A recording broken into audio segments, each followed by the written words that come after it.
In the rugged Arizona territory of 1887, a solitary Irish homesteader was about to witness nature's most devastating fury.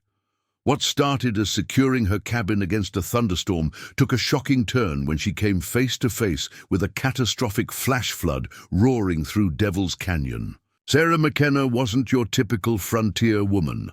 For 3 years, she had survived alone in the harsh desert, known for her fierce independence after losing everything in a New York tenement fire. When she encountered Chief Naalnish's daughter, clinging to debris in the killing waters, she had no idea she was about to forge a bond transcending generations of warfare. Sarah's desperate rope rescue would lead to the most unprecedented honor in Apache history. What began as a split-second decision to save a drowning stranger would become a sacred covenant between enemies. The territory would never be the same. Before we jump back in, tell us where you're tuning in from. And if this story touches you, make sure you're subscribed, because tomorrow I've saved something extra special for you. The first rumble of thunder rolled across Devil's Canyon, like a warning shot. Sarah McKenna straightened from hammering the loose board on her chicken coop, her calloused hands still gripping the worn handle of her father's hammer. The sky had turned the color of old bruises, purple-black clouds boiling up from the southern mountains with a fury that made her chest tighten. She'd seen storms like this before. In the 3 years since she'd claimed this patch of hardscrabble, land in the Arizona territory, she'd learned to read the desert's moods like scripture. This wasn't just another summer thunderstorm rolling through. This was something that could kill. "Easy now," she murmured to her mare, Molly, as lightning split the sky in jagged white scars. The horse whinnied and stamped, her ears flattened. Against the approaching violence, Sarah's own nerves felt just as raw, something about the pressure in the air, the way the wind had died to an unnatural stillness, reminded her too much of that night in New York, the night the fire had taken everything. She shook off the memory and moved with practiced efficiency. Chickens scattered as she herded them toward their reinforced coop. The 2 goats were already huddled in the lean-to she'd built against the cabin's north wall. Her small vegetable garden would have to fend for itself. There was no protecting those tender shoots from what was coming. The rain hit like bullets fired from heaven. Within minutes, the steady drizzle had become a deluge that turned the hardpan earth into treacherous mud. Sarah pulled her wide-brimmed hat low and made one final check of her property, ensuring everything that could be secured was battened down tight. She was 30 yards from her cabin when she heard it, a sound that cut through the storm's roar like a blade through flesh. The flood. It came around the bend of Devil's Canyon like a living thing, a wall of brown water twisted with debris that had swallowed everything in its path. Entire trees spun in the current like matchsticks, boulders the size of wagons tumbled end over end. The sound was deafening, not just the rush of water, but the grinding crash of destruction, the canyon itself being torn apart and remade. Sarah stood transfixed for a heartbeat, watching nature's raw power reshape the landscape she'd learned to call home. Then something else caught her eye, something that made her blood turn to ice. A figure, clinging to what looked like part of a cottonwood trunk, spinning helplessly in the torrent. Not just any figure. The glimpse of long black hair, the buckskin clothing, told her immediately what she was seeing. Apache. A young woman by the look of her, fighting to keep her head above water as the flood carried her toward the narrow choke point, where the canyon walls closed in like jaws. Sarah's feet were moving before her mind caught up. 3 years of hard living had taught her many things, but chief among them was this: when death came calling, it didn't care about the color of your skin or which god you prayed to. It took everyone just the same. "Molly!" Her voice cracked, like a whip, as she sprinted toward the stable. The mare was already dancing nervously in her stall, eyes rolling white at the storm's fury. Sarah grabbed her coiled lariat from its peg, her hands moving with the muscle memory of countless hours practicing her roping. Her father had taught her that skill back in County Cork, before the hunger had driven them to America. Before everything had gone wrong, she had maybe 2 minutes before the flood swept the woman past the point where any rescue would be possible. The canyon narrowed ahead, channeling all that violent water into a bottleneck that would crush anything caught in its grip. Sarah vaulted onto Molly's back without bothering with saddle or bridle, trusting the bond between them forged through long months of isolation. The mare responded to the pressure of her knees, wheeling toward the canyon's edge, despite every instinct screaming at her to flee from the water's roar. There. Sarah spotted the woman again, still clinging to her makeshift raft, but visibly weakening. The girl, for she looked young, maybe 20, had her face turned toward shore, and Sarah could see the desperate intelligence in her dark eyes. She was looking for something, anything, that might save her. Their eyes met across 50 yards of churning death. The Apache woman's mouth opened, but whatever she shouted was lost in the flood's thunder. Sarah played out her rope, feeling the familiar weight of the Honda at the end. The math was brutal and simple, 1 chance, maybe 2 at most, before the current swept her prey beyond reach. Miss, and she'd watch another human being die. The woman's people and hers might be enemies, might have spent the last decade spilling each other's blood over this harsh land. But in that moment, none of it mattered. What mattered was the look in those dark eyes, the same desperate will to live that Sarah had seen in her own mirror every morning since the fire. She spurred Molly forward to the canyon's lip, the mare's hooves sliding dangerously on the rain-slick rock. The flood was maybe 20 feet below them, close enough that spray from the churning water soaked them both in seconds. Sarah began to build her loop, the rope singing through the air as she found her rhythm. The Apache woman was fighting to angle her debris raft closer to shore, using a broken branch as a crude paddle. Smart. She understood what Sarah was trying to do and was working to make the rescue possible. That intelligence, that refusal to simply give up, struck Sarah like a physical blow. This wasn't some helpless victim. This was a survivor, someone who understood what it took to keep breathing when the world tried to kill you. Sarah cast her first loop. The rope arced out over the water, carried by wind and prayer, but fell short by precious feet. The current was too fast, the angle too steep. Damn! She hauled in the rope, her hands burning from the wet hemp. The woman was almost to the narrows now. 30 seconds, maybe less. For just a moment, doubt crept in. What was she doing? This was madness. If she missed again, or if the rope caught wrong, she could be pulled into that killing water herself. Molly could lose her footing on the slick rock. They could both die trying to save someone who might already be beyond saving. But then she saw the woman's face again, saw her mouth moving in what might have been a prayer or might have been a curse, and Sarah's hesitation burned away like morning frost. She rebuilt her loop with swift, sure movements, adjusting for the wind and the treacherous footing. This time, she didn't just cast the rope, she threw her whole soul behind it, every ounce of strength and desperation she possessed. The lariat sailed true, settling around the Apache woman's shoulders just as she raised one arm to grab for it. The girl, Ayana, though Sarah didn't know her name yet, managed to get the loop under her arms before the rope went taut with a jerk that nearly pulled Sarah from Molly's back. The mare screamed and dug in, her hooves scraping for purchase on stone gone treacherous with rain and spray. Sarah wrapped the rope around her forearm, feeling it bite deep as the flood tried to claim its prize. The current was impossibly strong, like trying to drag a house upstream against a river in full flood. For a terrifying moment, Sarah felt herself sliding forward, felt Molly's legs beginning to buckle. The choice crystallized with brutal clarity: let go of the rope and save herself, or hold on and risk them all dying together. She held on. "Come on!" she growled through gritted teeth, speaking as much to herself as to the mare beneath her. "Come on, you stubborn Irish witch! You didn't survive the crossing and the fire, and 3 years in this God-forsaken desert just to drown, saving someone you don't even know." But even as she said it, Sarah knew it wasn't true. She did know this woman in the way that mattered most. She knew the look in her eyes, the refusal to quit, even when quitting would be easier.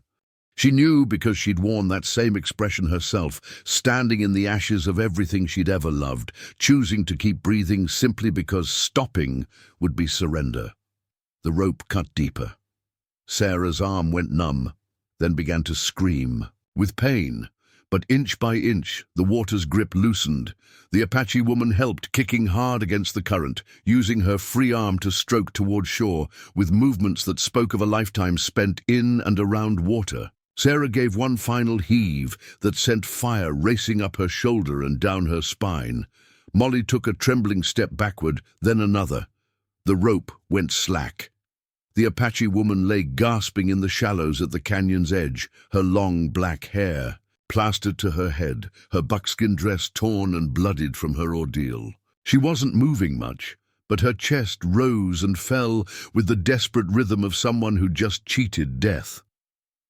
Sarah sat on Molly's back for a long moment, her whole body shaking with exhaustion and the aftershock of terror. Her right arm hung useless at her side, probably wrenched half out of its socket. Blood ran down her forearm, where the rope had bitten deepest. But they were alive, both of them. The woman on the ground stirred, lifting her head with visible effort.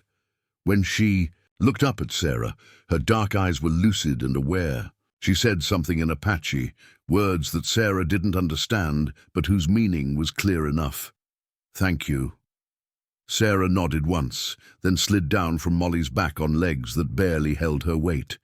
The storm was still raging, the flood still roaring through the canyon like the world's end, but that didn't matter now. What mattered was the unconscious young woman at her feet, and the choice Sarah had to make.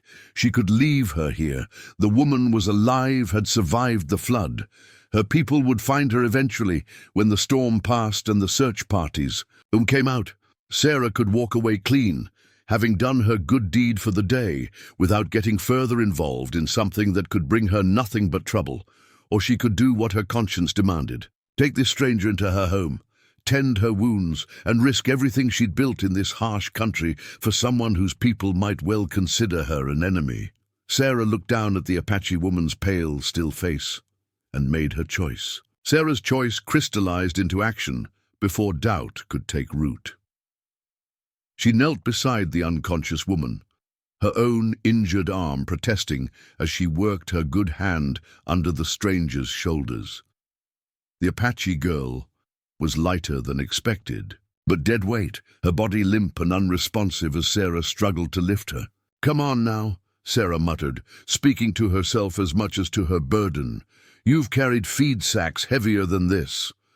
But feed sacks didn't have faces. Feed sacks didn't have long, elegant fingers or hair that caught what little light filtered through the storm clouds.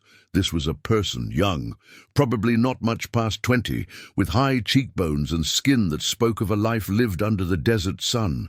Someone's daughter, someone who mattered to people who would be looking for her.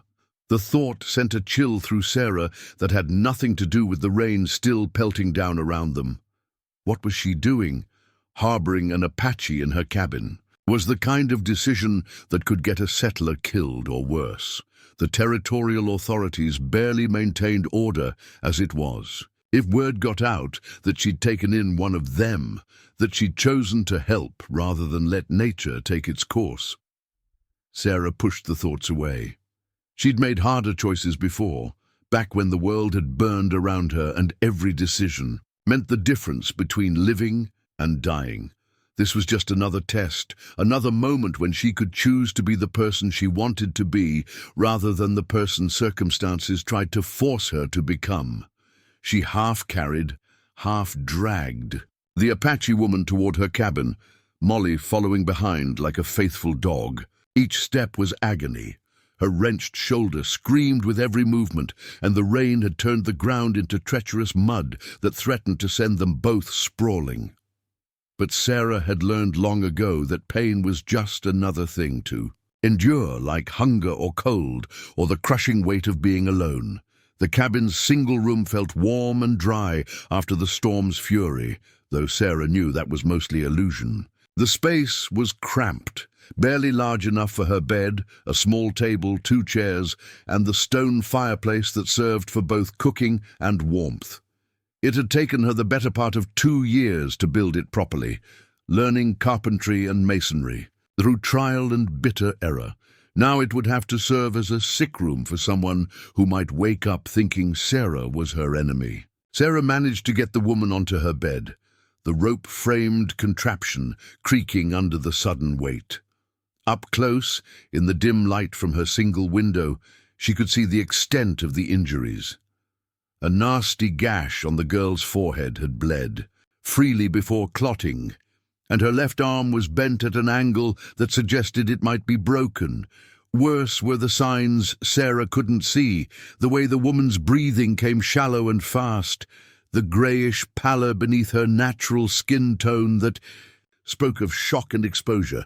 "All right," Sarah said softly, more to break the oppressive silence than because she expected an answer. "Let's see what we're dealing with."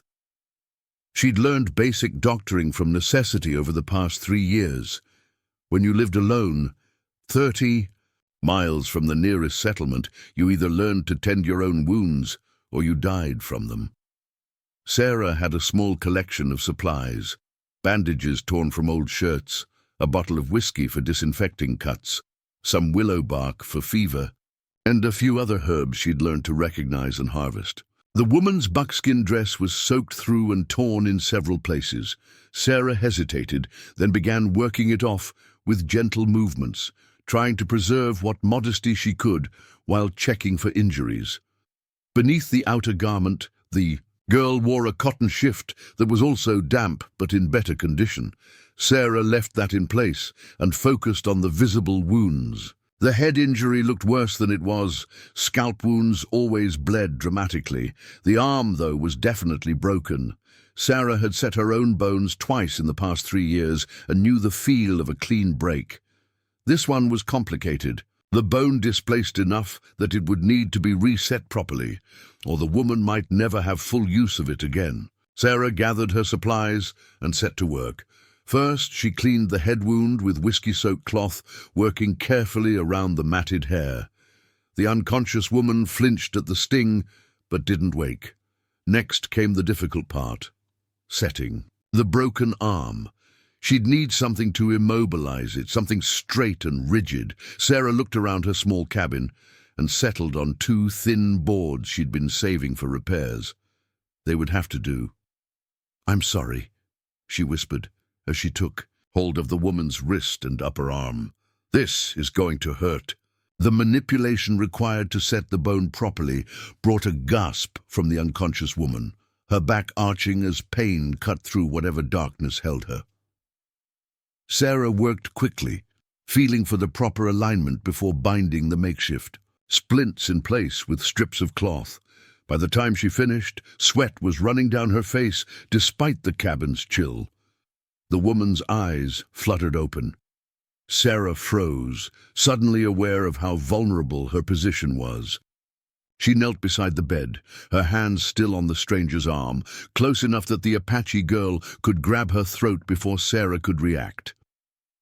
For a heartbeat, they stared at each other in mutual shock. The woman's eyes were the color of deep water, dark brown with flecks of amber that caught the light. Intelligence moved behind them, quickly cataloguing Sarah's face, the cabin's interior, the situation she'd awakened to. Sarah saw the exact moment when memory returned. The flood, the rescue, the rope that had pulled her from certain death. The Apache woman said something in her own language, the words soft but urgent. When Sarah didn't respond, she tried again, this time in heavily accented English. You pulled me from water." Sarah nodded slowly, not trusting her voice. This was the moment of truth. How would this stranger react to finding herself in the home of someone her people might consider an enemy? "Yes," Sarah managed finally, "you were drowning." The woman's gaze shifted to her splintered arm, then back to Sarah's face. Something like wonder flickered in her expression. "You set bone?" "It was broken. I did what I could." For a long moment, the only sound was the rain still drumming on the cabin's roof. The Apache woman studied Sarah with an intensity that made her squirm. She felt as though she were being weighed, measured against some standard she couldn't begin to understand. Finally, the woman spoke again, her voice barely above a whisper. "I am called Ayana, daughter of Naalnish." Sarah's breath caught. She might not know much about Apache politics, but she knew that name. Chief Naalnish led one of the largest bands in the territory, a man whose very name could empty saloons and send settlers reaching for their rifles. This woman wasn't just any Apache, she was royalty in a sense. The daughter of a man who could bring 100 warriors down on Sarah's cabin if he chose. "Sarah," she replied, her mouth suddenly dry. "Sarah McKenna." Ayana tried to sit up and immediately gasped, her face going white around the edges. Sarah moved instinctively to steady her, then caught herself. How much help would be welcome? How much would be seen as threat rather than aid? "Careful," Sarah said softly. "You lost a lot of blood, been unconscious for over an hour." Ayana settled back against the pillow, Sarah's only pillow, and closed her eyes briefly. When she opened them again, some of the wariness had been replaced by something else. Not trust, exactly, but perhaps the beginning of it.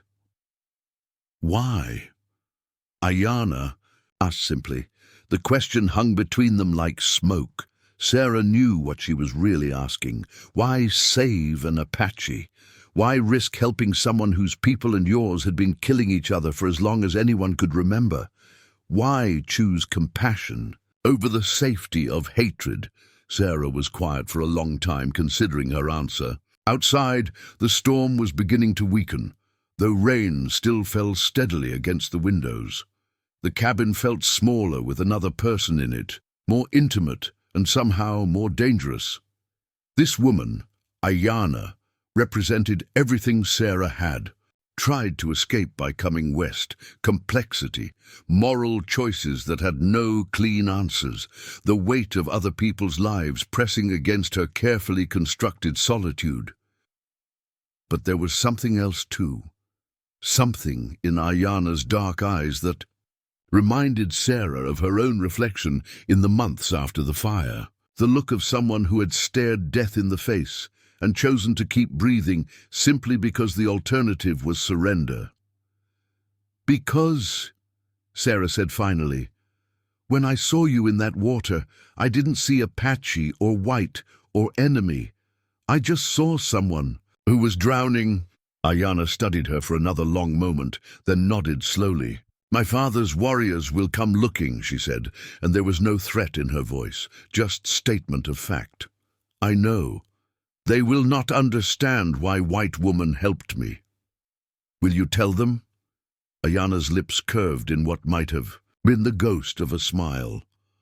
"I will tell them that Sarah McKenna has honor, whether they choose to hear." She shrugged with her good shoulder. The simple gesture, so achingly human, broke something loose in Sarah's chest. This wasn't the savage the territorial newspapers wrote about, the faceless enemy that haunted settler nightmares. This was just a young woman, hurt and far from home, trying to make sense of an act of kindness from an unexpected source. Sarah rose and moved to her small food stores, pulling out jerky and hardtack that would have to serve as a meal. Her hands shook slightly as she prepared a simple plate, the magnitude of what she'd done finally beginning to settle in. She'd crossed a line today, stepped over a boundary that most people in this territory considered sacred and inviolable. But as she glanced back at Ayana, saw the way the Apache woman watched her with curious, intelligent eyes, Sarah realized she felt no regret, only a strange sense of rightness, as though this moment had been waiting for her all along. She offered the plate to Ayana, who accepted it with a nod of thanks. As they shared the simple meal in the growing twilight, Sarah couldn't shake the feeling that she'd just set something in motion that would change everything, for both of them, and perhaps for everyone else caught between their two worlds. The storm outside was dying, but Sarah suspected that another kind of tempest was just beginning. The storm's final rumbles faded into the distance as Sarah and Ayana finished their meager meal in companionable silence. Sarah found herself stealing glances at her unexpected guest, still hardly believing the reality of the situation. An Apache woman, a chief's daughter no less, sitting at her rough-hewn table, picking delicately at hardtack with fingers that bore intricate silver rings Sarah hadn't noticed before. "Water," Ayana said softly, gesturing toward the empty cup beside her plate. The English word came carefully, as if she were testing its weight. Sarah rose to refill it from her water barrel, noting how Ayana's eyes tracked her movements with the alertness of someone accustomed to assessing potential threats. Trust was still fragile between them, built on nothing more than Sarah's act of rescue and Ayana's choice not to see that rescue as some form of trap. When Sarah returned with the water, Ayana touched her own chest and said something in Apache, then repeated it slowly. "Ayana, eternal blossom." She gestured toward Sarah. "Sarah?" "Sarah McKenna," she replied, then hesitated. "Irish, from far away." Ayana's brow furrowed as she worked through the unfamiliar words. "Ira-ish? Ireland, across the ocean." Sarah made a sweeping gesture, trying to convey vast distance. "Greenland, much rain." "Ah," Ayana nodded, then pointed toward the window where the last drops of the storm still pattered against the glass. "Rain," she said in English, then repeated it in Apache. The word had a musical quality that made Sarah want to hear it again. And so began their strange education. Over the following day, necessity forced them to develop their unique language of mixed words, gestures, and patient repetition. Sarah discovered that Ayana's English, while limited, had been learned from missionaries who had passed through Apache territory. In return, Sarah shared the few Apache words she'd picked up through trading encounters, basic terms for water, food, horse, and the like. But it was in the spaces between words that they truly began to communicate. When Sarah rose before dawn to tend her animals, Ayana watched from the bed, following her movements with obvious interest. Sarah had expected to find caring for the livestock awkward with a witness, but instead found herself narrating her actions. "Chickens," she said, miming the birds' distinctive walk as she scattered feed. "Foolish creatures. All panic and feathers when there's trouble, but they give eggs." Ayana's laugh was unexpected, a low, melodic sound that transformed her entire face. She attempted to mimic Sarah's chicken walk from the bed, using her good arm to flap an imaginary wing. The sight of the dignified chief's daughter pretending to be a flustered hen sent Sarah into her own fit of laughter, the first genuine mirth she'd felt in months. "Eggs," Ayana repeated, then added something in Apache that sounded like a question. Sarah nodded toward the nesting boxes. Gathering eggs became their first shared task when Ayana insisted on helping despite her splinted arm. She moved carefully, but capably, her good hand gentle as she collected the brown shells. Sarah noticed how she murmured to each hen in Apache, a soft crooning that seemed to calm the birds. "You have skill with animals," Sarah observed as they returned to the cabin with their bounty. Ayana tilted her head, parsing the sentence. When understanding dawned, she touched her chest. "Apache. We know horses, cattle. All animals speak, if you listen." That afternoon, While Sarah repaired storm damage to her roof, Ayana sat at the table with a piece of charcoal from the fireplace and a precious sheet of paper from Sarah's small supply. Her good hand moved in confident strokes, creating images that seemed to flow directly from her mind onto the page. Sarah found herself drawn to watch over Ayana's shoulder as a landscape took shape. Sweeping mesas, twisted junipers, and a river that curved like a snake through canyon walls. It was beautiful work, capturing not just the physical features, but something deeper, some essential spirit of the desert that Sarah had felt but never been able to name. "Your home?" Sarah used softly. Ayana nodded, then pointed to a cluster of structures near the river. "My people camp here in summer, good water, horse grass." She touched various elements of the drawing, offering Apache words that Sarah tried to repeat with limited success. In return, Sarah found herself sharing small pieces of her own past. She showed Ayana the carved wooden cross that had belonged to her mother, explaining in halting sentences about Ireland and the crossing to America. When she mentioned her family's death in the fire, Ayana's expression grew solemn. "Fire." Ayana touched Sarah's hand gently. "Took family." Sarah nodded, surprised by how easily the admission came. She'd hardly spoken of the fire to anyone since arriving in Arizona, but something about Ayana's presence made the words feel safe. "My mother also gone," Ayana said quietly. "Sickness from white man's town. She struggled for the English words, then drew quickly on the paper's margin, a woman lying still, eyes closed peacefully. "I'm sorry," Sarah whispered, and meant it with a depth that surprised her. They sat in shared silence for a moment, two women who understood the weight of loss, the way grief could hollow you out and remake you into someone harder but perhaps more resilient. On the third day, their communication had evolved into something approaching conversation. Sarah found herself looking forward to Ayana's observations about her daily routines, delivered in the mixture of languages they'd created together.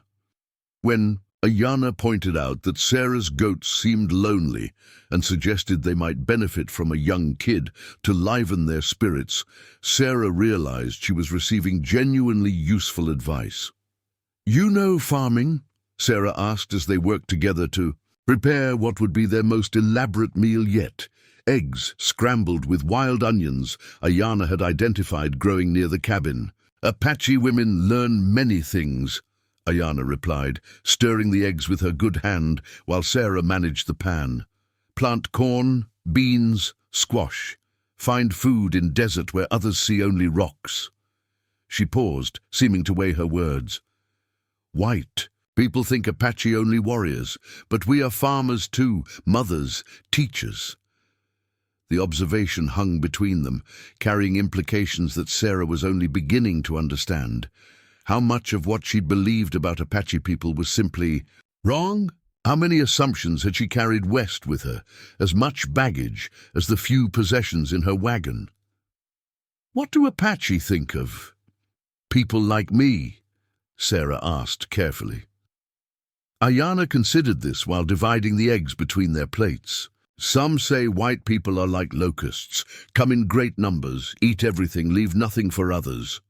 She met Sarah's eyes directly. "Others say not all white people same.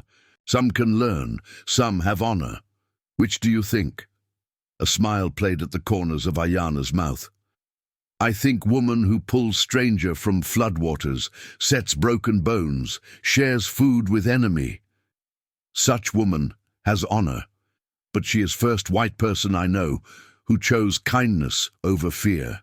That evening, as they sat by the fireplace, and Sarah attempted to teach Ayana a simple Irish song, while Ayana tried to show her how to braid grass in the Apache way, Sarah reflected on how natural this had become.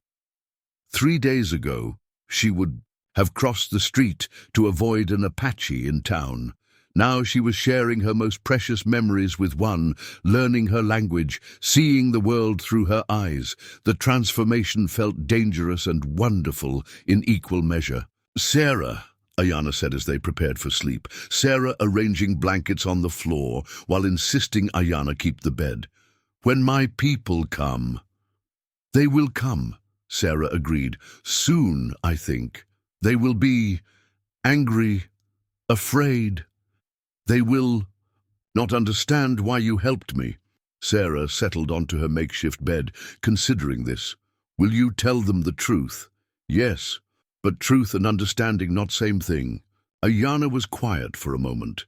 "Some warriors think all white people evil. Some think kindness from white person must be trick." "Is it?" Sarah asked. "A trick?" Ayana's laugh was soft in the darkness. "If trick is one that benefits me greatly. Clean water, good food, careful healing." She paused. "First friendship with white person. These are rich rewards for trick." Friendship. The words settled around them like a blessing or a curse. Sarah couldn't tell which. In 3 days, they had crossed a chasm that was supposed to be unbridgeable, found common ground in a space where none was supposed to exist. "Ayana," Sarah said into the growing quiet, "when they come, when you go back to your people, will you remember this? Will you remember that not all of us are the same? Will you remember same about Apache?" Sarah thought about this, about Ayana's gentle hands with the animals, her quick intelligence, her artist's eye that could capture the soul of a landscape in charcoal strokes. About the way she hummed while working, how she'd wept quietly when speaking of her mother, the dignity with which she bore pain and uncertainty. "Yes," Sarah said simply. "I'll remember." Outside, a coyote called to its pack, the wild sound carrying across the desert like a promise or a warning. Sarah lay awake long after Ayana's breathing had deepened into sleep, staring at the ceiling and wondering what she had set in motion. In saving one life, had she changed the course of 2 worlds? Or had she simply discovered that the barriers between those worlds were more fragile than anyone imagined? Tomorrow, she knew, would bring the warriors. Tomorrow would test whether the bridge they'd built from kindness and broken language could bear the weight of generations of mistrust and violence. But tonight, in the warm circle of firelight and shared understanding, Sarah allowed herself to hope that some changes, once begun, could not be undone. The 4th evening brought a stillness that felt different from the nights before. Ayana's strength had returned enough that she could move about the cabin without Sarah's assistance, though she still favored her splintered arm with careful precision. The immediate crisis of her injuries had passed, leaving space for something deeper to unfold between them. Sarah built up the fire as twilight settled over the desert, the flames casting dancing shadows across the cabin's rough walls. She'd been aware all day of a growing tension, not between them, but in the very air itself. Time was running short. Ayana's people would find them soon, and this strange interlude of peace would shatter like glass. "Tell me about the fire," Ayana said quietly from her place at the table, where she'd been sketching the mountains visible through Sarah's single window. Her English had improved dramatically over their days together, though she still chose her words with the care of someone thinking in one language and speaking in another. Sarah paused in her fire-tending, poker still in hand. She'd mentioned the fire only briefly before in passing, but something in Ayana's tone suggested this wasn't idle curiosity. "Why do you want to know?" Ayana set down her charcoal and met Sarah's eyes directly. "Because fire changed you, made you who you are, same as losing my mother changed me." She gestured around the sparse cabin. "This place. It is refuge, yes? Place to hide from world that hurt you?" The observation was too accurate to deny. Sarah settled into the chair across from Ayana, the poker forgotten in her lap. For a moment, she considered deflecting, changing the subject to something safer. But the flickering firelight and Ayana's patient presence made honesty feel not just possible, but necessary. "New York City," Sarah began, her voice barely above a whisper. "Lower East Side. The tenements there. They pack families into rooms meant for one person, 5, sometimes 6 stories high, and built like matchboxes." She stared into the flames, seeing different fires. "My parents, my 2 brothers and I lived in a single room on the 4th floor. We'd been there 8 years since coming from Ireland. My father worked the docks when there was work. My mother took in sewing." Ayana listened without interruption, her dark eyes reflecting the firelight. "It was February, bitter cold, and we'd gone to bed early to save on lamp oil. I was 21 then, old enough that I should have been married, but—" Sarah's laugh held no humor. "Irish girls from the tenements don't exactly have suitors lining up. I was lying there listening to my youngest brother cough. He was always sick in winter when I smelled it. Smoke." The memory pulled her back with vivid clarity. The acrid smell, the way it seemed to seep through the very walls, the moment of confusion before terror set in. The building had caught fire on the 1st floor. Some fool had knocked over a lamp, and the flames spread like they were racing to see how fast they could consume everything. The stairwell filled with smoke so thick you couldn't see your own hand. People were screaming, pushing, falling. Sarah's voice caught. "The fire escape was on the other side of the building. We'd have had to run through the hallway, through the worst of the smoke." Ayana reached across the table and touched Sarah's hand gently. The simple gesture gave Sarah the strength to continue. "My father tried to get us all out together. He wouldn't leave anyone behind, not even for a moment. But the smoke was so thick and people were panicking. A man twice my father's size knocked him down trying to get to the stairs. By the time I helped him up, the flames had reached our floor." Sarah closed her eyes, seeing it all again. The orange glow creeping along the ceiling, the heat that felt like standing too close to a forge, the way the wooden walls began to char and crack. I was by the window, trying to see if we could climb out somehow. There was shouting in the street below, people with ladders, but they couldn't reach the 4th floor. When I turned back, she took a shuddering breath. The ceiling had collapsed into our room. The fire had taken them all at once. Preparing and narrating this story took us a lot of time. So if you are enjoying it, subscribe to our channel. It means a lot to us. Now back to the story. The silence stretched between them, filled only by the crackling of the much smaller, safer fire that warmed their faces now. Sarah wiped tears she hadn't realized were falling. "I got out through the window somehow. Broke my leg in the fall, but I lived. Out of 43 people in that building, only 7 survived. And I was the only one from my family." Ayana's grip on her hand tightened. "You carry their spirits with you," she said softly. "In Apache belief, those who die protecting what they love. Their strength becomes part of us. Your father's courage, your mother's caring, your brother's spirits, they live in you now."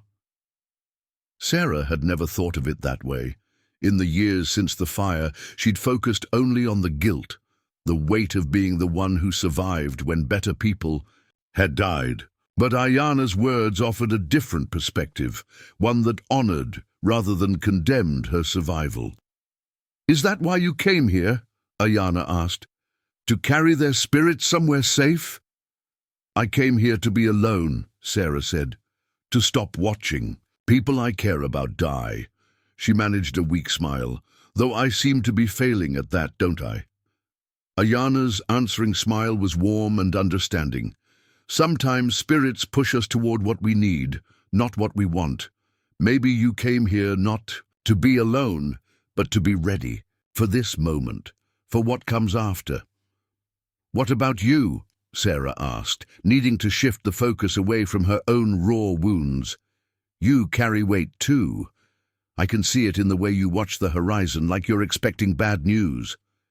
Ayana was quiet for a long moment, her fingers tracing patterns on the rough table surface. When she spoke, her voice carried the weight of inherited burdens. "My father is great chief, but leadership in Apache Nation is complicated. We are not one people, but many bands. Some follow him, some follow others. Some think we should fight white settlers until all are driven away. Others believe we must find way to live in same land." She looked up at Sarah. "I am his only child, his heir, but I am also woman in world that says women cannot lead warriors into battle."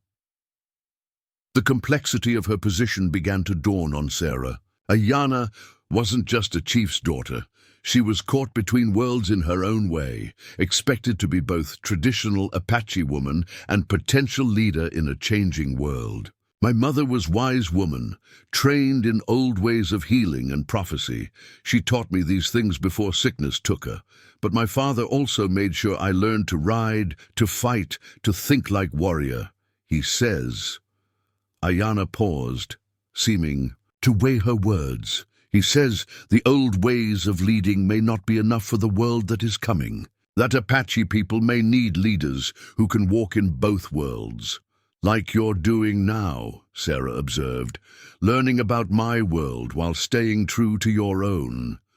Yes, but it is lonely path. Warriors think I am too soft, too interested in white ways. Traditional women think I reach too far beyond woman's role, and I sometimes wonder if I am betraying my mother's memory by learning enemies' language and customs." Sarah heard the echo of her own struggles in Ayana's words. The weight of survivor's guilt, the burden of trying to honor the dead while still living in the present. "Maybe," Sarah said slowly, "we're both trying to build bridges, you between the old ways and the new, me between the person I was and the person I'm becoming." They sat in contemplative silence as the fire burned lower. Outside, a nightbird called across the desert, its cry both beautiful and lonesome. Sarah realized that in 4 days, this Apache woman had become more real to her than most people she'd known for years. Not just real, but precious. The thought of losing this connection, of watching Ayana disappear back into the vast desert, left an ache in her chest she hadn't expected. "In Irish tradition," Sarah said eventually, "we believe that some meetings are meant to be, that souls find each other across time and distance because they have work to do together." She met Ayana's eyes. "My grandmother used to say that the people who save us often need saving themselves." Ayana nodded slowly. "Apache believe this too, that spirits guide us to those who need what we can give, and who can give what we need." She smiled, the expression transforming her face. "Perhaps your grandmother and my mother are speaking together in spirit world, laughing at how their daughters had to nearly drown to find each other." The image made Sarah laugh, despite the tears still drying on her cheeks. "My grandmother would like that. She always said the spirits had a sense of humor." As the night deepened around them, they shared more stories. Lighter ones now, memories of childhood and family traditions that had shaped them. Ayana told of learning to weave from her mother, of summer ceremonies where the entire band gathered to celebrate the harvest. Sarah spoke of her mother's singing, of Irish tales told around winter fires, of the community that had existed even in the crowded tenements. But underneath the warmth of shared memory, both women were aware of time running out. Tomorrow would bring the 5th day, and with it, the return to a world that might not understand what had grown between them. It was past midnight when Sarah heard it, distant but unmistakable. The sound of horses moving across hard ground, still miles away, but getting closer. Many horses riding with purpose. Ayana heard it too. She lifted her head like a deer scenting danger, her entire body suddenly alert. "They come," she said simply. Sarah nodded, her throat tight with emotion she couldn't name. "Are you ready?" Ayana looked around the cabin that had been sanctuary, then back at Sarah. "Are you?" Neither of them had an answer for that question. But ready or not, there. Time of hiding from the world was almost over. Dawn broke grey and uncertain, the sky streaked with clouds that promised another storm. Sarah had barely slept, her ears straining for sounds that might herald the approaching search party. Beside her at the table, Ayana sat with preternatural stillness, her good hand wrapped around a cup of coffee that had long since grown cold. The sounds of horses had grown steadily closer through the night, though they'd stopped just before sunrise, probably to rest the mounts and plan their approach. Sarah estimated they were no more than 2 hours away now, hidden somewhere in the maze of canyons and rock formations that surrounded her small homestead. "How many?" Sarah asked quietly. Ayana tilted her head, listening to sounds Sarah couldn't distinguish from the desert's natural chorus. 6 warriors, maybe 7, led by Takoda. I know the sound of his horse." Her expression grew complex. "My father's most trusted war leader, also my—" She struggled for the English word. "Guardian? Protector since birth. Will he understand about this?" Sarah gestured between them, encompassing the impossible friendship that had bloomed in 5 short days. "Takoda is good man, but he has seen much death at white hands. His family was killed by cavalry soldiers when he was boy. Ayana paused, seeming to weigh her words carefully. "He will see only that Chief's daughter has been alone with enemy. His first thought will be to protect me from harm that may have already been done." Sarah's stomach clenched. "And if he thinks I've harmed you, then we will both have very dangerous next few minutes." The matter-of-fact way Ayana said this made Sarah's blood run cold. She rose and moved to the window, peering out at the desert landscape that had become familiar over 3 years of solitary living. Somewhere out there, armed men were approaching who might see her rescue of Ayana as an act of war rather than mercy. "Sarah," Ayana's voice was soft but urgent. "Come sit. We must talk before they arrive." Sarah returned to the table, noting how Ayana's posture had changed. The relaxed informality of their previous days was gone, replaced by something more formal, more conscious of what lay ahead. "When Takoda comes, you must let me speak first," Ayana said.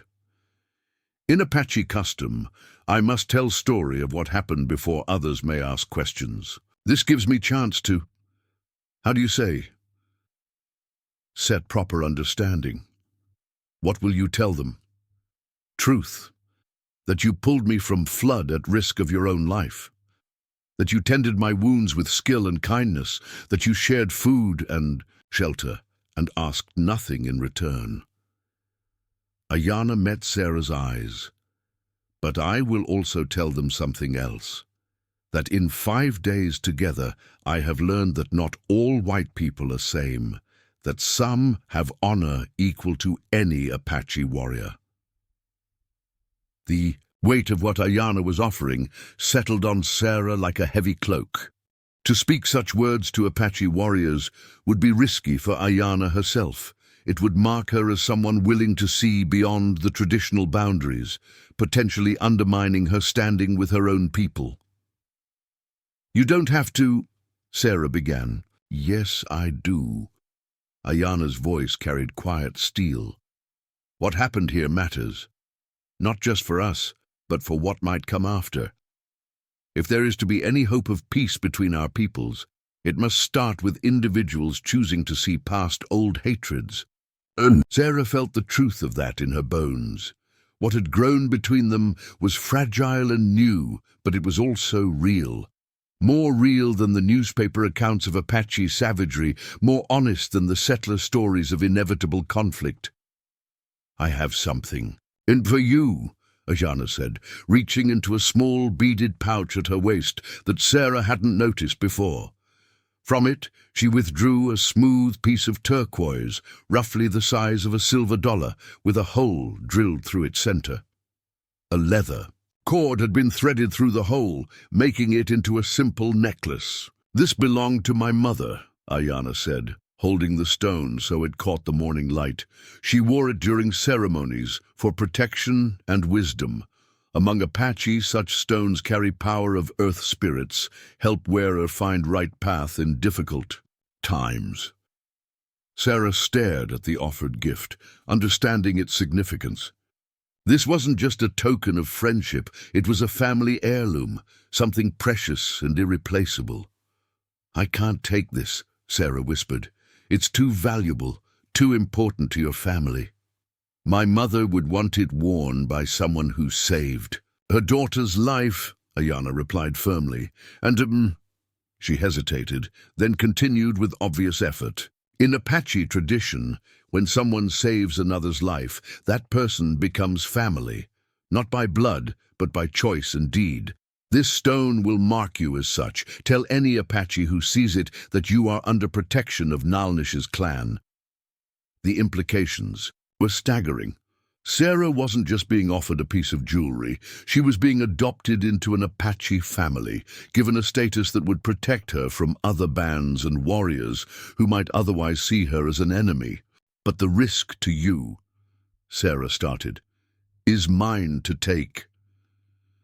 Ayana stood and moved behind Sarah's chair, lifting the leather cord over her head and settling the turquoise against Sarah's throat. The stone felt warm, as if it had absorbed something of Ayana's own body heat. "There. Now you carry piece of my people with you always." Sarah touched the stone, feeling its smooth surface and the slight warmth it held. The weight of it against her skin felt like both gift and responsibility. "I want to give you something too," Sarah said, rising and moving to the small wooden box where she kept her most precious possessions. From it, she withdrew a small silver cross on a delicate chain, the only thing she had left of her mother's jewelry, saved from the fire by chance because Sarah had been wearing it that terrible night. "This was my mother's," Sarah said, holding up the cross. "In Irish tradition, such crosses protect travelers and bring them safely home. My mother gave it to me before she died, said it would help me find my way even in darkest times." Ayana accepted the cross with reverent hands, studying the intricate Celtic knotwork that decorated its surface. "It is beautiful. But are you certain this is your only connection to Mother?" "My mother is buried in a pauper's grave in New York," Sarah said softly. "But her spirit lives in the kindness she taught me, the compassion she modeled. This cross will carry that spirit with you, remind you that not all white people are your enemies." As Ayana fastened the chain around her neck, the silver cross settling just above her heart, Sarah felt something shift between them. They were no longer just two women who had found friendship across enemy lines. They were sisters now, bound by gifts that carried the weight of family history and cultural meaning. "There is one more thing," Ayana said, her voice taking on a formal, ritualistic quality. "I would teach you words of protection in Apache tongue, blessing my mother taught me for times of danger." She moved to stand before Sarah, placing her good hand on Sarah's shoulder. Then, in a voice that seemed to carry the weight of generations, she began to speak in Apache. The words flowed like water over stone, melodic and ancient. Sarah didn't understand the meaning, but she felt the power behind them, the accumulated faith of a people who had learned to find strength in the face of overwhelming adversity. "Now you repeat," Ayana said, and carefully taught Sarah the pronunciation of each word. It took several attempts, but finally Sarah managed to speak the blessing in something approaching proper Apache, her Irish accent lending an unexpected music to the ancient words. "What does it mean?" Sarah asked. "It calls on earth spirits and sky spirits, on ancestors and animal guides, to watch over you in times of trouble. It marks you as someone under protection of both seen and unseen powers. Jana smiled. My people believe words have power to change reality when spoken with proper intention. These words will help keep you safe. A sound from outside made them both freeze, the distinctive whinny of a horse, close enough to be just beyond the cabin walls. Sarah's heart hammered against her ribs as she moved to the window and peered through a gap in the wooden shutters. 7 riders sat their horses in a loose semicircle around her cabin, their faces painted for war, weapons ready but not yet raised. They were magnificent and terrifying in equal measure, proud men sitting their mounts with the easy grace of those born to the saddle, their dark eyes scanning the cabin for signs of threat or deception. At their head sat a man who could only be Takoda, tall and broad-shouldered, with streaks of grey in his long black hair. He carried himself with the authority of someone accustomed to command. His face was a mask of controlled fury, and his hand rested on the grip of a rifle slung across his saddle. "Ayana!" His voice rang out across the morning air, speaking her name with a mixture of relief and barely contained rage. "Show yourself! Are you harmed?" Sarah looked back at Ayana, who had moved to stand beside her at the window. The Apache woman's face was calm, but Sarah could see the tension in her shoulders, the way she unconsciously straightened, as if preparing for battle. "This is it," Ayana said quietly. "Time to discover if bridge we built is strong enough to bear weight of old hatreds." She moved toward the cabin door, then paused and looked back at Sarah. "Whatever happens in next minutes, remember this. You saved my life, and in doing so, you may have saved something far more valuable, the possibility that our peoples need not be enemies forever." Sarah touched the turquoise stone at her throat, feeling its warmth against her skin like a talisman. "And you taught me that courage sometimes means choosing to see the humanity in those we're supposed to fear." Ayana nodded, then lifted the latch and stepped out into the morning light to face the warriors who had come to take her home. Sarah remained at the window, her heart pounding as she watched the most important conversation of both their lives begin to unfold in the dust and sage outside her cabin door. Ayana stepped into the morning light with the fluid grace of someone who had trained from childhood to face danger without showing fear. Sarah watched through the window as she raised her good hand in greeting, her splintered arm held carefully at her side. The sight of her injuries sent a visible ripple through the mounted warriors, their horses shifting restlessly as the men leaned forward in their saddles. Takoda's voice cut through the desert air like a blade. "Ayana, we have searched 5 days. Your father grieves believing you dead." His Apache words were rapid and harsh, but Sarah could hear the underlying relief even without understanding the language. "I live, Takoda," Ayana replied, her voice carrying clearly in the still air.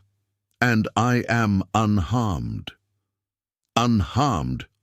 Takoda's gaze swept over her splintered arm, the fading bruises on her face, the unfamiliar dress Sarah had given her to replace her torn buckskins.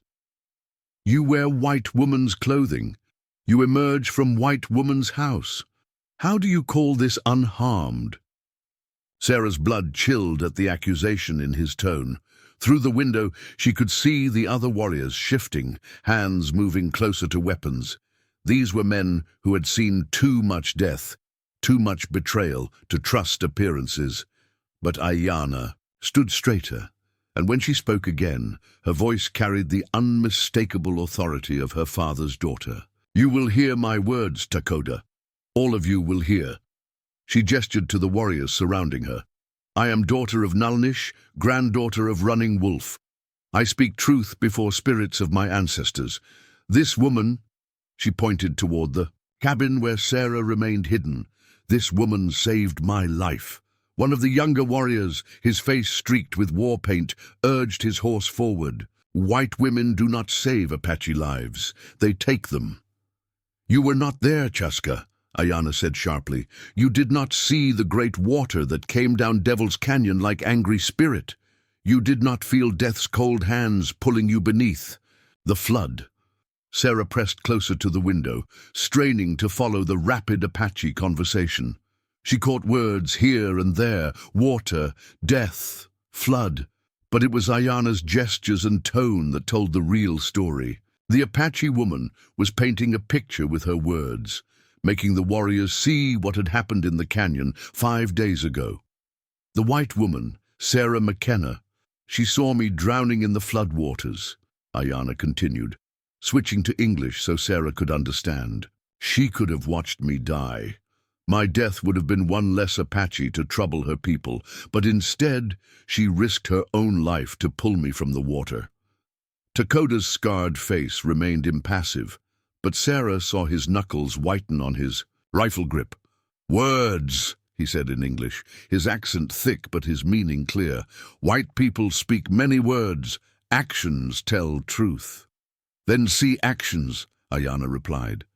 She pulled aside the neck of her borrowed dress, revealing the careful bandaging on her shoulder where the flood had torn her skin. She cleaned my wounds, set my broken arm with skill of trained healer. For 5 days she has shared her food, her shelter, asking nothing in return. And what did she want? This from another warrior, older than the rest, with silver threading through his hair. White people always want something, land, gold, scalps to trade for bounty money. Sarah's hands trembled as she watched the exchange. Each question felt like an accusation, each doubt a potential death sentence. But she remained at the window, knowing that to show herself too soon might be seen as aggression or guilt. She wanted nothing, Ayana said firmly.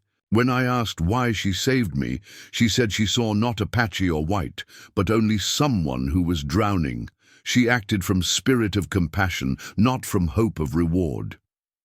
Takoda dismounted, his movements fluid despite his size. He approached Ayana with the careful attention of someone examining a battlefield for signs of deception.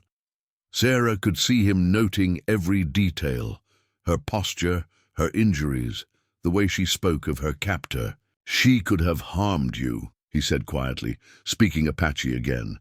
Sarah caught only fragments, but his tone was gentler now, almost protective. "She could have," Ayana agreed. "Instead, she tended my fever, taught me English words, shared stories of her family, her losses. She paused, seeming to weigh her words carefully. "We became friends." The word hung in the air like smoke from a signal fire. Several of the warriors exchanged glances, their expressions ranging from disbelief to something approaching horror. The concept of friendship between Apache and white seemed to violate some fundamental order of the universe. "Friends," Takoda repeated the English word with distaste. "You speak of friendship with those who burn our villages, kill our children, drive us from sacred lands. I speak of friendship with one woman who chose mercy over hatred," Ayana replied steadily. "One woman who saw past the color of my skin, to the person beneath. If such friendship is possible between one Apache and one white person, perhaps." She didn't finish the sentence, but its implications rippled through the gathered warriors like wind through tall grass. Sarah could see some of them considering the possibility, while others rejected it with visible anger. The young warrior called Chaska spat in the dust. "The white woman has poisoned your mind with soft words and false kindness. This is how they work. First they make you trust, then they betray." "Enough." Takoda's voice cut through the growing argument like an axe through wood. He looked toward the cabin, where Sarah still watched from the window. "White woman, show yourself!" Sarah's heart hammered against her ribs. This was the moment she'd been dreading, stepping out to face men who had every reason to hate her, whose first instinct would be to see her as an enemy. But Ayana had defended her with courage and truth. The least Sarah could do was show the same bravery. She straightened her shoulders, touched the turquoise stone at her throat for luck, and opened the cabin door. The effect of her appearance was immediate. Several warriors reached for weapons, their horses dancing nervously at the sudden tension.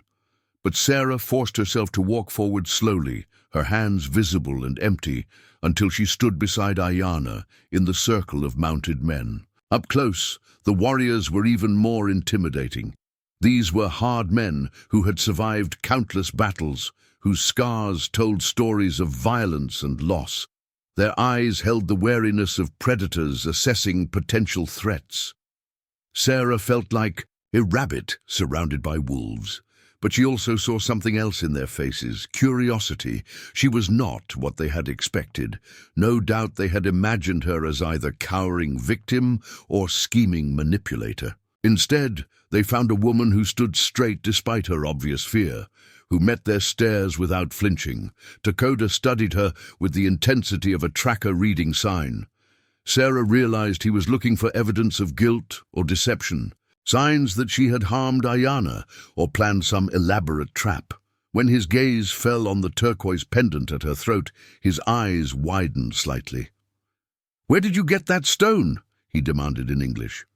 "I gave it to her," Ayana said quickly. "It was my mother's. I gave it to the woman who saved my life, as is proper under our customs." A murmur ran through the warriors at this revelation. Sarah could see them reassessing her, noting not just the valuable turquoise, but what its gift meant in Apache tradition. This wasn't just any trinket, it was a sacred trust, a mark of adoption into the clan. "You wear Stone of the Dead," said the older warrior with silver in his hair.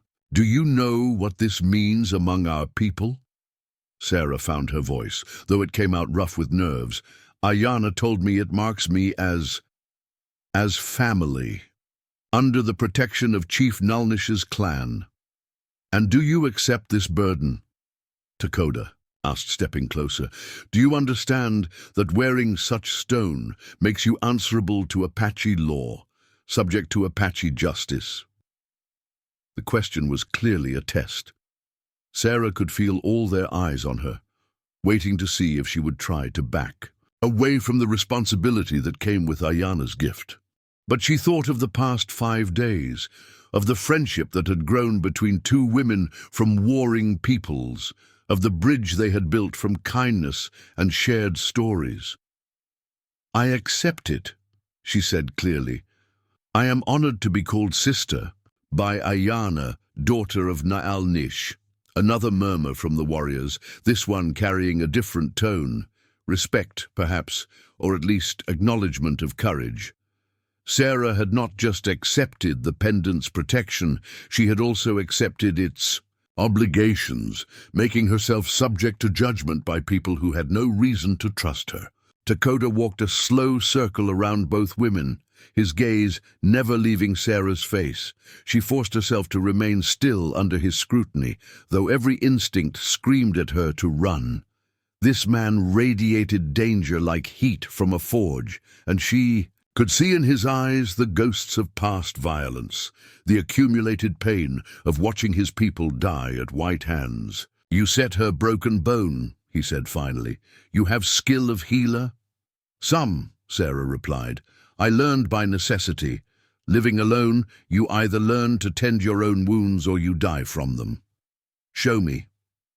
Before Sarah could ask what he meant, Takoda pushed up the sleeve of his shirt, revealing an old wound on his forearm that had healed badly. The bone had clearly been broken and set wrong, leaving his arm twisted and obviously painful.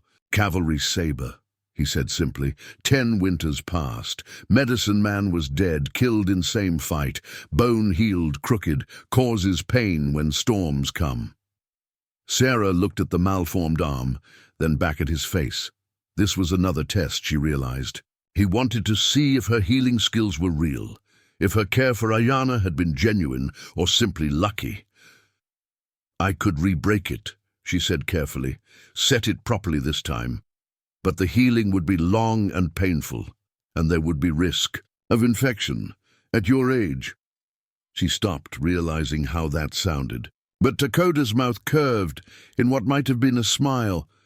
"You speak truth, even when truth is unwelcome. This is good sign." He rolled his sleeve back down. "Perhaps you do have healer's wisdom." He turned to Ayanna, speaking rapid Apache that Sarah couldn't follow. The conversation grew heated at times, with other warriors joining in. Sarah caught her own name mentioned several times, along with words she recognized as referring to Chief Naalnish and the camp. Finally, Dakota held up his hand for silence. When he looked back at Sarah, his expression was unreadable. "Chief Naalnish must hear this story himself," he said in English. "You will come with us to our camp. There, council will decide what your actions mean, what honor demands in return." Sarah's mouth went dry. Going to an Apache camp was tantamount to surrendering herself completely to their justice. If they decided she had harmed Ayanna, or if her rescue was seen as some form of trick, she might never leave that camp alive. But she looked at Ayanna, saw the encouraging nod in her dark eyes, and knew she had no real choice. The bridge they had built between their worlds was too fragile to survive if Sarah showed cowardice now. "I'll come," she said. Dakota nodded, approvingly. "You show courage. This is also good sign." He gestured to one of the warriors, who dismounted and brought forward a horse, a beautiful pinto mare with intelligent eyes and a gentle manner. "You can ride?" Dakota asked. "Yes." "Good. We have long way to travel, and Chief Naalnish grows impatient for answers." As Sarah prepared to mount the offered horse, Ayanna moved beside her. "You do not have to do this," she said quietly. "You could refuse. Stay here. My word of what happened would be enough." Sarah touched the turquoise stone at her throat, feeling its smooth warmth against her palm. "No," she said. "If I'm truly part of your family now, then I need to face your father like family would, with honor." Ayanna's smile was radiant. "My mother would have liked you very much," she said softly. As Sarah swung into the saddle, she caught Dakota watching their exchange with thoughtful eyes. Whatever he saw there seemed to satisfy him, because he nodded once and turned to his own mount. "We ride," he called to his warriors. "Chief Naalnish waits to meet the white woman who calls his daughter sister." The column formed around Sarah as they rode out into the desert morning. 7 Apache warriors, 1 Irish homesteader, and the daughter of a chief who had chosen to build a bridge, where others saw only an unbridgeable chasm. Behind them, Sarah's cabin grew small in the distance, the little homestead that had been her refuge for 3 years, now seeming like something from another life. Ahead lay the unknown, an Apache camp, a chief's judgment, and the test of whether courage and compassion could survive in a world that preferred hatred and fear. But as she rode beside Ayanna, surrounded by warriors who were beginning to see her as something other than an enemy, Sarah felt a strange sense of rightness. This was what her grandmother would have called following the thread of fate, letting the spirits guide her toward whatever destiny they had woven. The morning sun climbed higher as they rode deeper into Apache territory, carrying with them a story that might change everything, or might end with Sarah's bones bleaching in the desert sand. Only Chief Naalnish could decide which. The Apache camp materialized from the desert landscape, like something born from the red earth itself. Sarah had been riding for 3 hours, following game trails and ancient paths that seemed invisible until they were directly beneath the horse's hooves. Now, as they crested a low ridge, she found herself looking down into a hidden valley where dozens of traditional dwellings dotted the banks of a clear running stream. The camp was larger than she had expected, home to perhaps 200 people. Children played in the water while women worked at grinding corn and weaving baskets. Men tended horses in makeshift corrals or sat in the shade repairing weapons and tools. It looked remarkably peaceful, more like a seasonal gathering than a war camp. But as their party descended into the valley, that peaceful atmosphere shattered. People looked up from their tasks, voices rose in excitement and alarm, and Sarah found herself the focus of dozens of stares that ranged from curious to openly hostile. Children ran alongside their horses, chattering in Apache while pointing at the white woman who rode among the warriors. Some of the women made gestures that Sarah suspected were not welcoming. "They have not seen white woman in our camp before," Ayana said quietly, riding close beside her. "Not as guest, only as—" She paused, searching for the right word. "As prisoner," Sarah finished, her mouth dry with sudden fear. "Do not show fear," Dakota called from ahead of them. "Fear is weakness among my people. They will respect courage, even from enemy." Sarah straightened in her saddle, trying to project a confidence she didn't feel.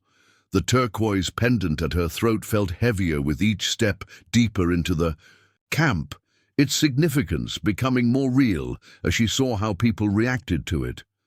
Some of the older women stopped their work entirely to stare at the sacred stone, their expressions shifting from hostility to something approaching awe. At the center of the camp stood a large dwelling, different from the others in its size and the elaborate decorations that adorned its entrance. Even without being told, Sarah knew this had to be Chief Naalnish's lodge.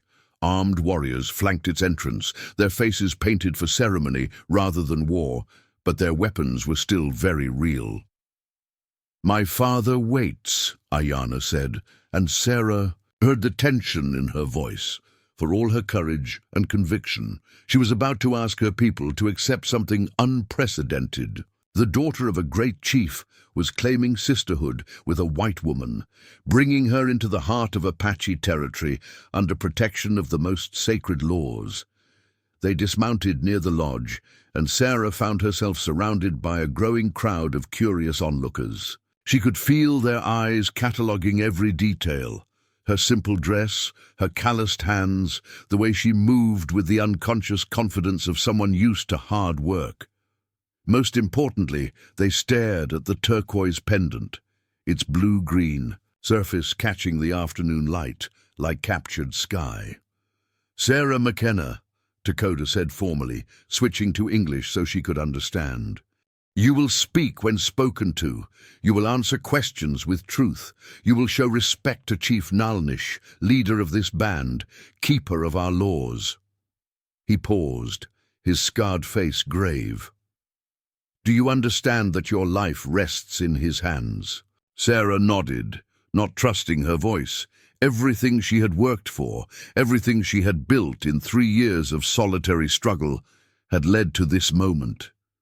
Her fate would be decided by a man she had never met, based on actions she had taken, without thought of consequence. The lodge flap opened, and Chief Naalnish emerged. Sarah's first thought was that he looked like a man carved from the desert itself. Tall and lean, with iron-grey hair worn long and loose, he moved with the deliberate grace of someone accustomed to command. His face was lined with years and weather, but his dark eyes were sharp and intelligent.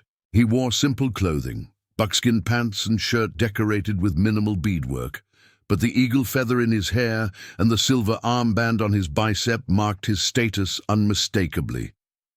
Behind him came an older man, ancient beyond measure, with white hair that fell to his shoulders and eyes that seemed to hold the wisdom of centuries. This had to be Running Wolf, the medicine man Ayana had mentioned.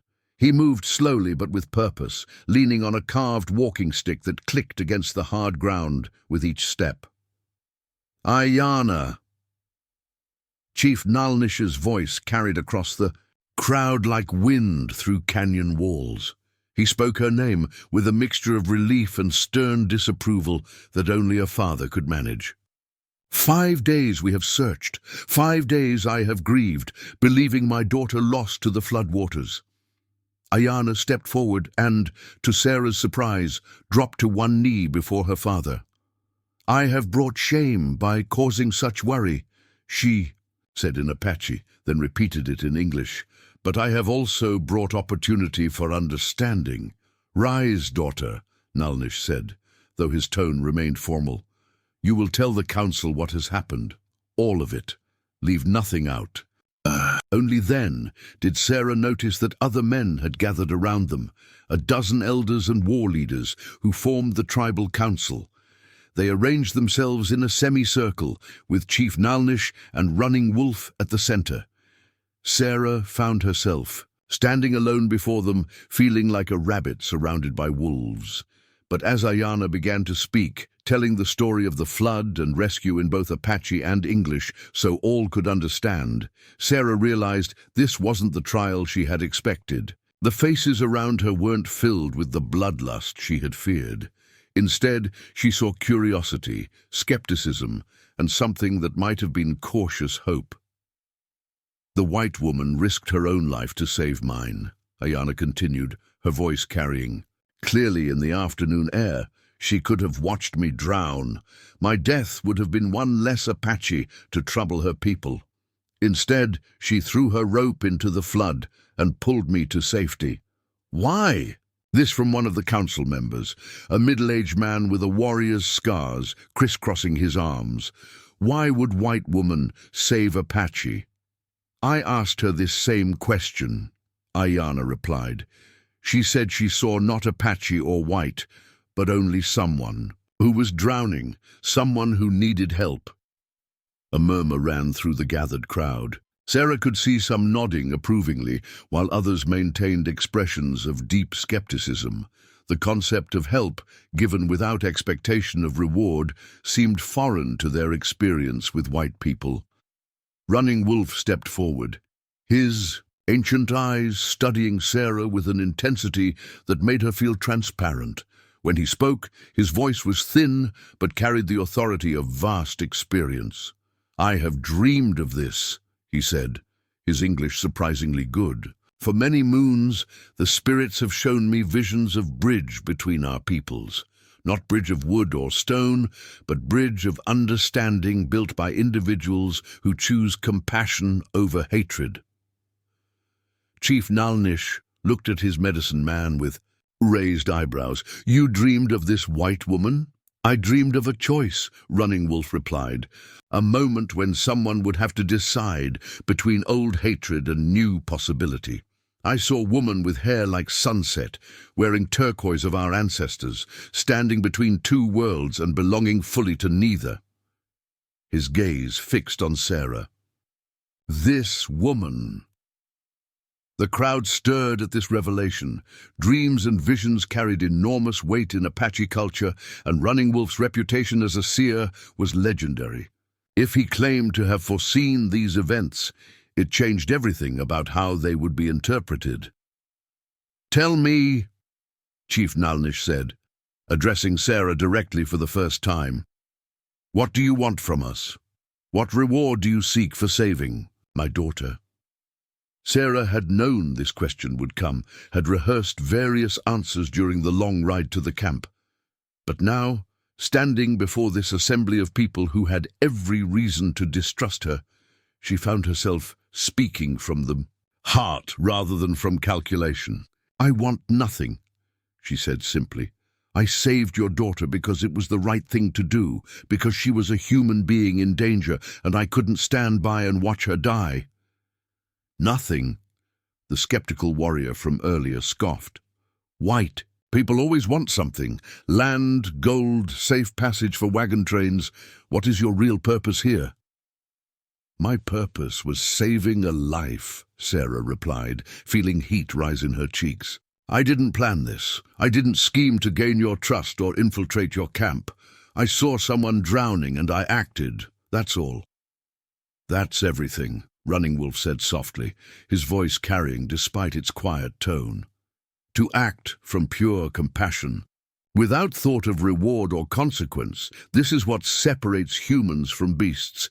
This is what makes us more than just clever animals fighting over territory. He moved closer to Sarah, close enough that she could see the intricate tattoos on his weathered hands, the small fetishes woven into his hair. When he spoke again, it was directly to her. Do you know what you have done, white woman? Do you understand the ripples your single act of kindness has created? Sarah shook her head, not trusting herself to speak. You have shown my people that not all whites are consumed by hatred. Your daughter, he gestured to Ayanna, has shown your people that Apache can be friend as well as enemy. Together you have cracked the wall of mistrust that has stood between our peoples for generations. One crack does not bring down a wall, the skeptical warrior argued. No, Running Wolf agreed, but every wall begins to fall with first crack, and sometimes cracks spread in ways we do not expect. Chief Naalnish had been listening to this exchange with the patience of a man accustomed to weighing complex decisions. Now he raised his hand for silence, and the entire crowd fell quiet. Even the children stopped their playing to watch. I have heard my daughter's words, he said formally. I have heard the counsel of our medicine man. Now I must decide what honor demands. He stepped closer to Sarah, studying her face with the same intensity his daughter had shown that first day in the cabin. Sarah forced herself to meet his gaze steadily, though her heart hammered against her ribs like a trapped bird.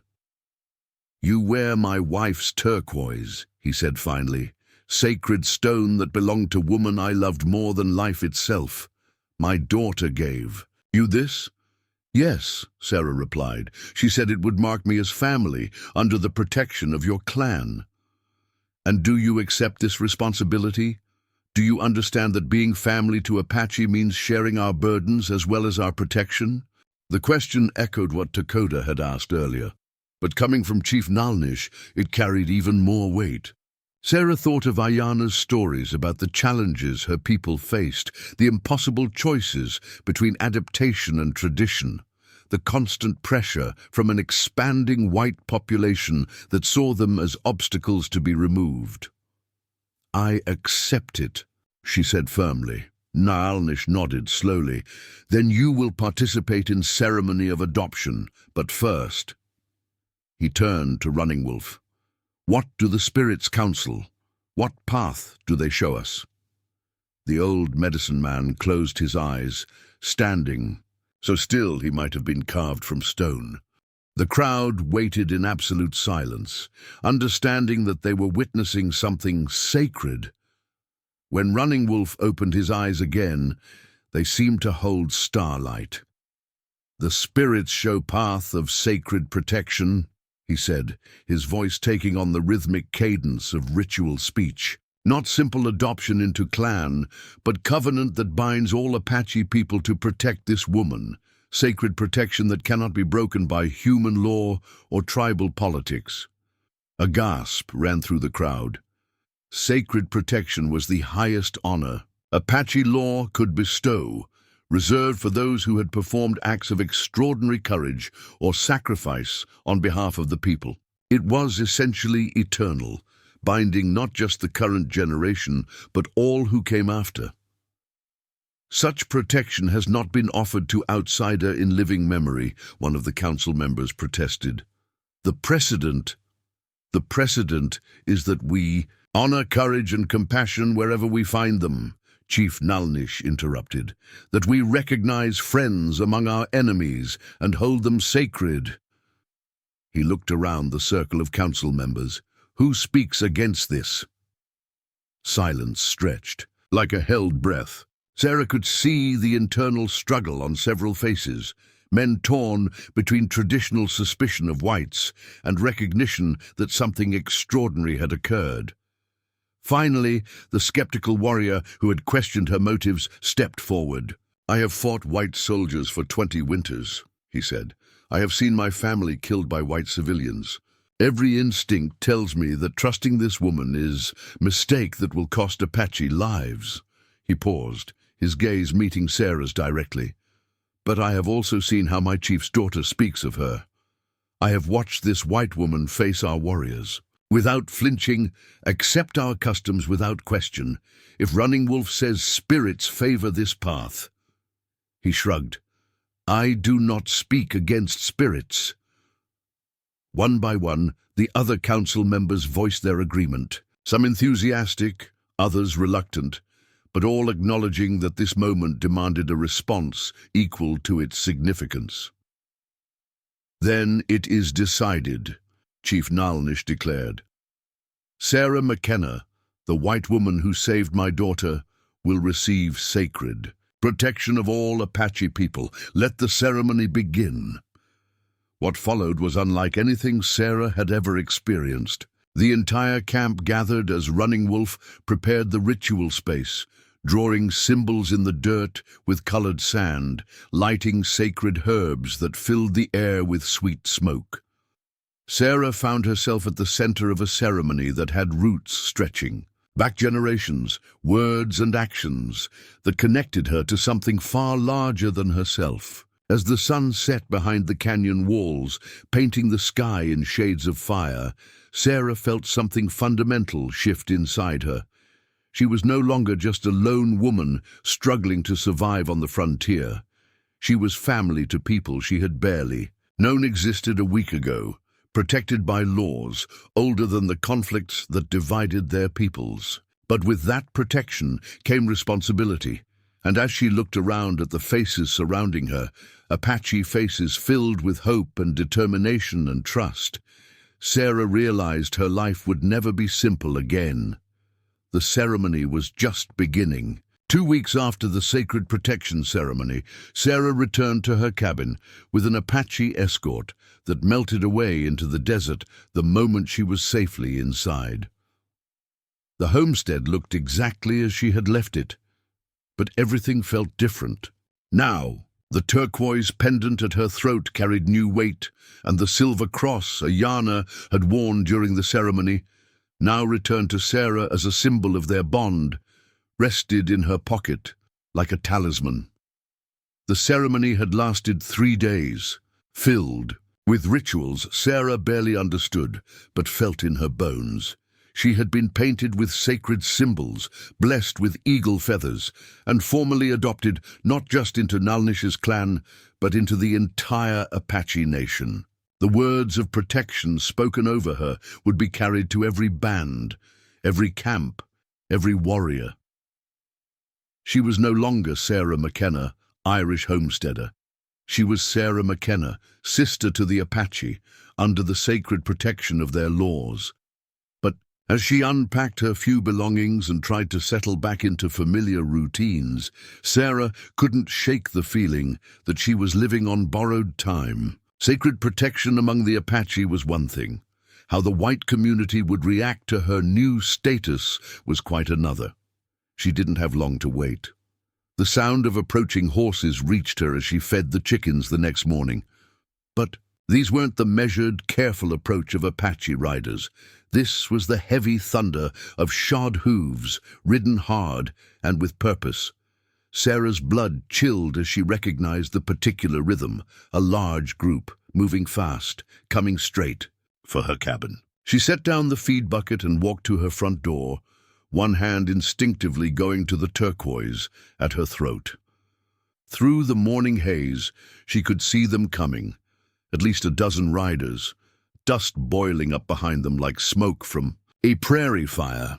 At their head rode a man Sarah recognized with a sinking heart, Ezra Blackwood, owner of the largest ranch in the territory and unofficial leader of the anti-Apache faction among the settlers. Blackwood was a man who commanded attention, tall and broad-shouldered, with steel-gray hair and the kind of presence that filled rooms and dominated conversations. He was also, Sarah had heard, completely ruthless when it came to anything he perceived as threatening his interests. The riders pulled up in a loose circle around her cabin, their horses snorting and stamping after the hard ride. Sarah counted 15 men, all armed, all wearing expressions that ranged from angry to murderous.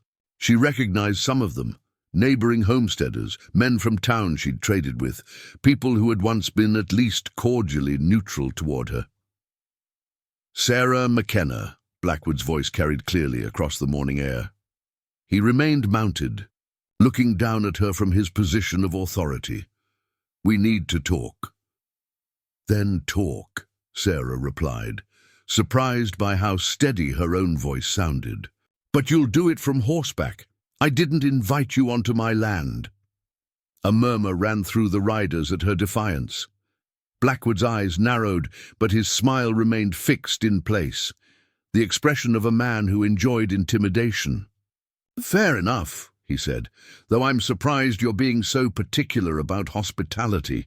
Word around the territory is that you've become mighty friendly with certain unwelcome visitors."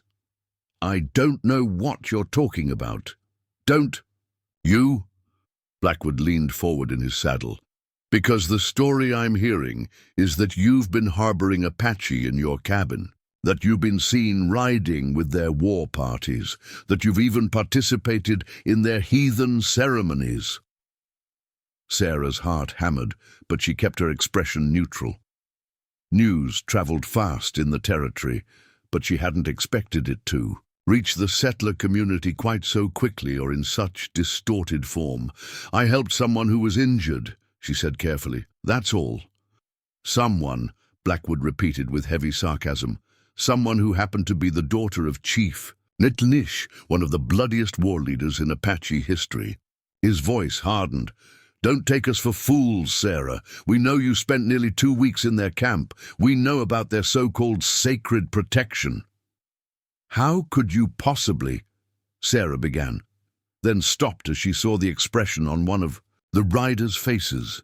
Tommy Brennan, barely 18, who worked for Blackwood and had always seemed like a decent enough young man. Now he looked sick, avoiding her eyes, as if he'd swallowed something bitter.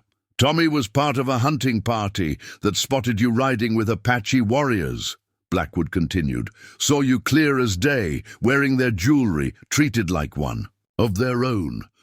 His smile turned predatory. "Did you really think you could play both sides without anyone noticing?" Sarah felt the ground shifting beneath her feet. Tommy's presence in the hunting party meant this wasn't just about rumors or gossip. There were witnesses, people who had seen her with Dakota and the others. The carefully constructed story she'd planned, that she'd simply helped an injured woman and been escorted safely home, was crumbling before she could even tell it. "What do you want, Blackwood?" she asked, abandoning any pretense of innocence. "What I want is to understand how a woman who's lived peacefully in this territory for 3 years suddenly decides to throw in with the very people who've been raiding our settlements and killing our families." Blackwood's voice dropped to a more intimate register, as if he was speaking to her alone, despite the audience. "What I want is to know if you've been feeding them information about our defenses, our patrol schedules, our weaknesses." "That's ridiculous," Sarah snapped. Have you or have you not accepted protection from Apache warriors?"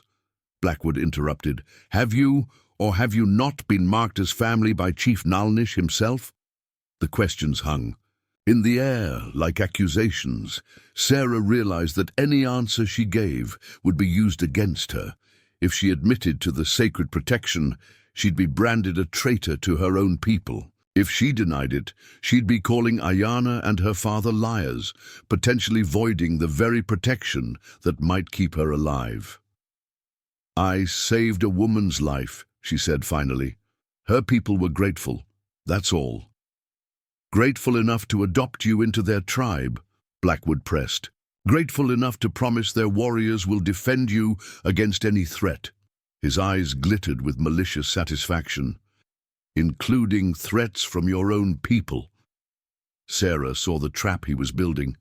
By accepting Apache protection, she could be painted as having chosen sides in a conflict that most settlers saw in stark terms of survival. There was no middle ground in Blackwood's worldview, no space for compassion or understanding. You were either with the settlers or against them. "Sarah McKenna," Blackwood continued, his voice taking on the formal tone of a judge pronouncing sentence, "you stand accused of giving aid and comfort to enemies of the territory, of betraying your own people for the favor of savages, of—" "Enough." The new voice cut through Blackwood's speech like a knife through cloth. All heads turned to see a small figure approaching on horseback from the direction of town. Dr. Margaret Chen rode with the easy confidence of someone who had spent years traveling frontier roads alone, her medical bag tied securely behind her saddle. Sarah had met Dr. Chen only a few times, but she knew the woman's reputation. Chinese-American, educated back east, she served the scattered settlements of the territory with skill and determination, despite facing her own share of prejudice. She was also, Sarah recalled, one of the few people in the territory who seemed immune to Blackwood's intimidation. "Dr. Chen," Blackwood said, his tone suggesting the newcomer was an unwelcome interruption. "This doesn't concern you. Any accusation of treason against a fellow citizen concerns me greatly," Dr. Chen replied, dismounting with fluid grace.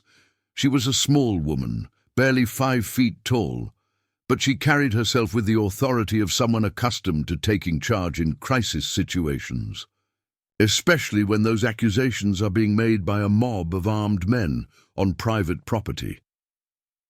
"This is no mob," one of the riders protested. "We're concerned citizens." "You're trespassing," Dr. Chen interrupted smoothly. "And unless Sarah McKenna has been formally charged with a crime by territorial authorities, you have no legal standing to be here making threats." Blackwood's face darkened. "The territorial authorities are 3 days' ride away, and they don't understand the situation here. We can't afford to wait for bureaucrats to protect us from traitors in our midst." "Traitors?" Dr. Chen stepped closer to Sarah, her presence both supportive and protective. "What exactly is Miss McKenna accused of? Helping an injured person, showing basic human decency?" "She's been adopted by Apache!" Tommy Brennan burst out, then looked stricken at his own outburst. "I saw her myself, riding with their warriors like she belonged with them." Dr. Chen looked at Sarah with new interest. "Is this true?" Sarah met her gaze steadily. "I saved Chief Naalnish's daughter from drowning. In gratitude, his people offered me their protection. And you accepted." "I did." Dr. Chen nodded, thoughtfully. "An intelligent decision, given the current climate. Apache protection is not offered lightly, and it's more reliable than anything the territorial government provides out here." Blackwood's horse shifted restlessly, responding to its rider's growing agitation. "You're as bad as she is," he snarled. "Both of you making excuses for savages, sympathizing with murderers." "Murderers?" Dr. Chen's voice remained calm, but Sarah heard steel beneath the surface. "Mr. Blackwood, I've treated wounds inflicted by both Apache warriors and white soldiers. I've seen the aftermath of raids conducted by both sides. If we're going to discuss murder, perhaps we should examine all the evidence, not just the parts that support our prejudices." The suggestion that white settlers might be equally culpable in the territory's violence sent a ripple of anger through the mounted men. Several hands moved toward weapons, and Sarah felt the situation teetering on the edge of violence. "You watch your tongue, Chinaman," one of the riders growled. "We've put up with your foreign ways because we need a doctor, but that doesn't give you the right to speak the truth?" Dr. Chen's voice cut like a scalpel, "to suggest that moral responsibility isn't determined by the color of one's skin?" She looked around the circle of hostile faces. How interesting that the same men who condemn Miss McKenna for showing mercy to an Apache woman think nothing of threatening 2 unarmed women on their own property. Blackwood raised his hand, calling for quiet before the situation could spiral further out of control. When he spoke again, his voice was carefully modulated, reasonable sounding. "Dr. Chen, I respect your medical expertise, but you don't seem to understand what's at stake here. Miss McKenna has placed herself under the protection of our enemies. She's made herself a symbol of collaboration with those who would see us all dead or driven from this land." He gestured to his men. These aren't random troublemakers. These are fathers and husbands who've lost family to Apache raids. They deserve to know where their neighbors' loyalties lie. My loyalties lie with basic human decency, Sarah said, finding her voice again. I saw someone drowning and I saved them. I'm not going to apologize for that. And I'm not going to pretend it was wrong just because it makes you uncomfortable. Uncomfortable. Blackwood's mask of reasonableness slipped, revealing the anger beneath. My ranch hands have been killed by Apache warriors. My cattle have been stolen. My property has been attacked repeatedly. And now I'm supposed to accept that one of my neighbors is under their protection, that their warriors are sworn to defend her against people like me.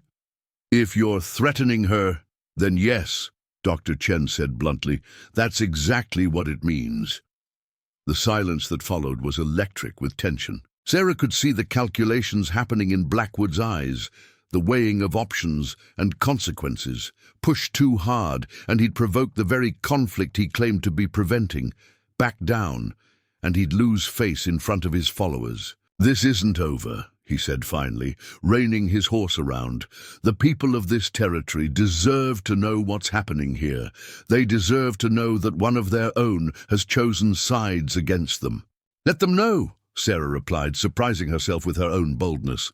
Let them know that when I saw another human being in danger, I chose to help rather than watch them die.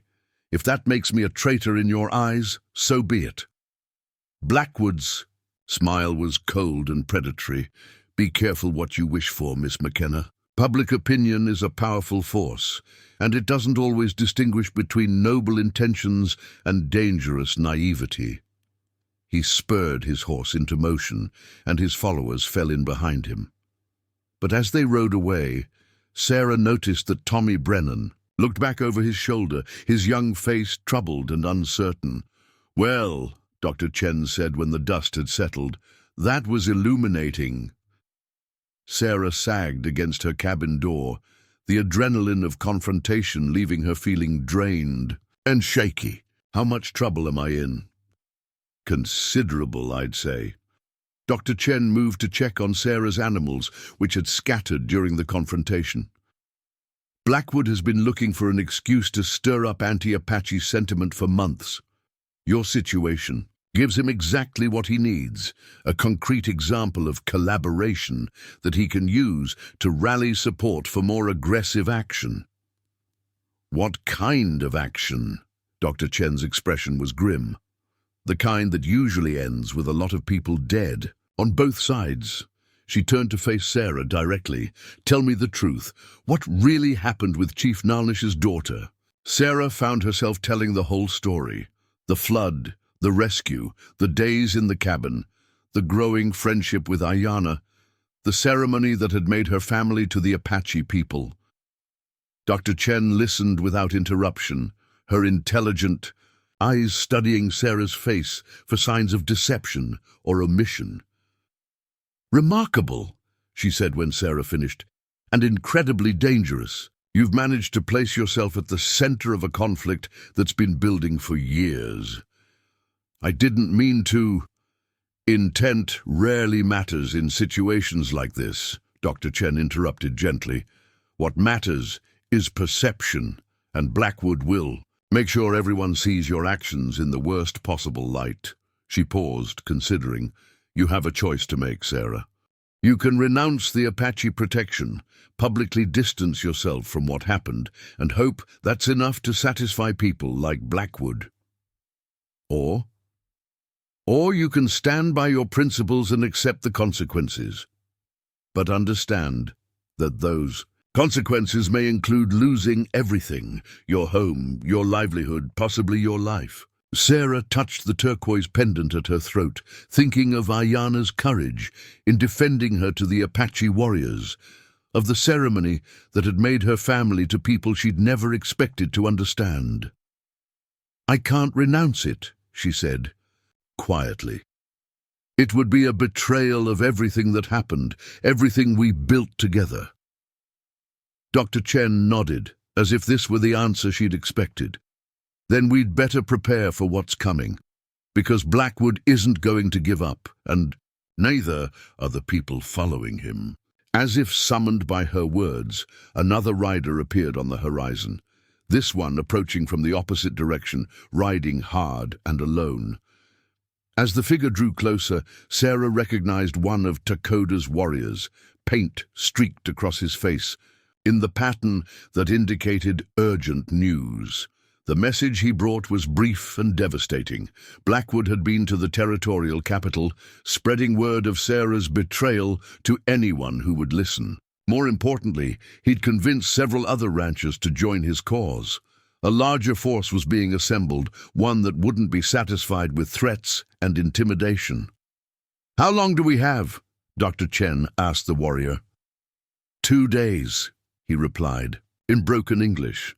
"Maybe 3. They gather many men, many guns." Sarah felt the walls of her carefully constructed life collapsing around her. In trying to save one life, she had set in motion events that might destroy everything she'd worked to build. But as she looked at Dr. Chen's determined face and the Apache warrior's respectful nod, she realized she wasn't facing this crisis alone. The bridge she and Ayana had built between their worlds was about to be tested in the harshest possible way. The Apache warrior's message hung in the air like smoke from a distant fire, carrying with it the promise of violence that neither side seemed able to prevent. Sarah stood in her dooryard, feeling the weight of impossible choices pressing down on her shoulders like stones. 2 days, she repeated, the words tasting like ash in her mouth. Maybe 3. Dr. Chen moved with the efficient calm that had served her well in countless medical emergencies. "We need to get you away from here," she said briskly. "Pack what you can carry and come into town. I have friends who can hide you until this blows over." "No." Sarah's voice was quieter than she'd expected, but firm. "Running won't solve anything. It'll just make me look guilty and give Blackwood exactly what he wants. Proof that I've chosen sides against my own people." The Apache warrior, who had introduced himself as Chaska, studied her with dark eyes that held both respect and concern. "White woman has courage," he said in halting English, "but courage without wisdom is path to death." "Maybe," Sarah acknowledged, "but hiding would be betraying everything Ayana and I built together. It would make the sacred protection meaningless." Dr. Chen's expression grew exasperated. "Sarah, be practical. This isn't about principles anymore. Blackwood has convinced people that you're a threat to the entire territory. He's gathering men who've lost family to Apache raids, people who see your protection as a personal insult to their dead." "Then what would you have me do?" Sarah asked, feeling the frustration of someone caught between impossible alternatives. "Renounce the sacred protection? Tell Chief Naalnish that his gratitude means nothing to me. Betray the first real friendship I've had since my family died." Before Dr. Chen could answer, Chaska spoke up. "Chief Naalnish sends message," he said, reaching into a small leather pouch at his waist. From it, he withdrew a folded piece of paper, expensive paper, the kind used for important documents. Sarah unfolded it carefully, recognizing Ayana's careful handwriting. The message was brief but profound. "Sister Sarah, father says, white men gather like storm clouds, bringing threat of war. He offers you choice. Come to our camp where you will be safe, or we will send warriors to protect you where you are. Either way, sacred protection holds. You are family now, and family does not abandon family. But father also says choice must be yours alone. War or peace often hangs on decisions made by individuals in moments like this. Choose with wisdom, but choose with heart as well."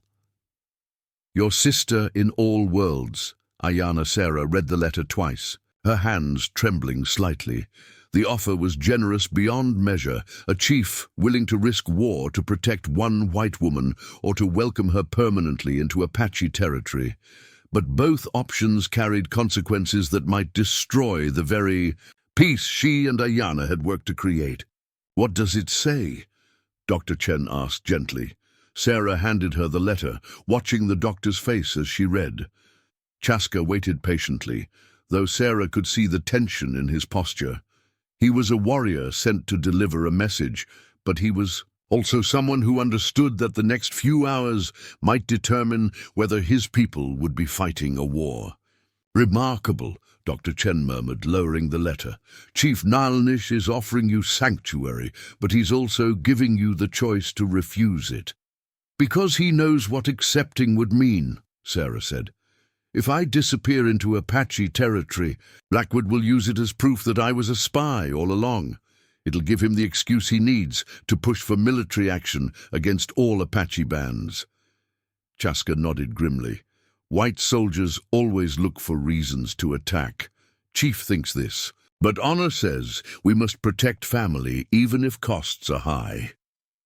The sound of approaching horses interrupted their conversation, but this time the hoofbeats carried a different rhythm. Not the thunderous charge of Blackwood's mob, but the measured pace of a small group, moving carefully. Sarah's hand went instinctively to the turquoise at her throat as 3 riders emerged. From the heat shimmer of afternoon, to her surprise, the lead rider was Tommy Brennan. The young man looked haggard, as if he hadn't slept since the morning confrontation. Behind him rode 2 other men Sarah recognized from town, Jake Morrison, who ran the general store, and Father Miguel Santos, the circuit preacher who served the scattered Catholic families in the territory. Tommy dismounted awkwardly, his movements betraying nervous exhaustion. "Miss McKenna," he called out, his voice cracking slightly, "I need to talk to you, please." Sarah exchanged glances with Dr. Chen, who nodded slightly. Chaska's hand moved closer to his knife, but he made no other threatening gesture. "What do you want, Tommy?"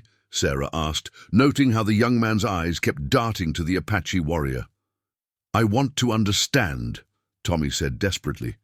"Mr. Blackwood, he's been telling everyone you're a traitor, that you've been feeding information to the Apache, helping them plan raids. But I keep thinking about what you said this morning, about just helping someone who was drowning." Jake Morrison dismounted as well, his weathered face grave. "There's talk in town, Sarah. Bad talk. Blackwood's got people stirred up, claiming you're part of some Apache plot against the territory." "And what do you think, Jake?" Sarah asked. The storekeeper was quiet for a moment, studying her face. "I think I've known you for 3 years, and you've never been anything but honest in your dealings. I also think a woman who patches up injured animals and pays her debts on time isn't likely to be plotting massacre." Father Santos stepped forward, his clerical collar somewhat incongruous in the desert setting. He was a thin man with kind eyes and calloused hands that spoke of a life spent serving frontier communities. "Miss McKenna," he said in accented English, "I have heard remarkable stories about what happened between you and Chief Naalnish's daughter. Stories of mercy shown across the divide of hatred. If these stories are true—" "They're true," Sarah said simply. "Then what you did was an act of Christian charity in its purest form. You saw someone in need and helped them regardless of the cost to yourself." Father Santos's expression grew troubled.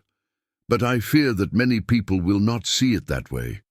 Fear makes people choose hatred over love, even when love is clearly the better path." Tommy had been listening to this exchange with growing agitation. "But that's just it," he burst out.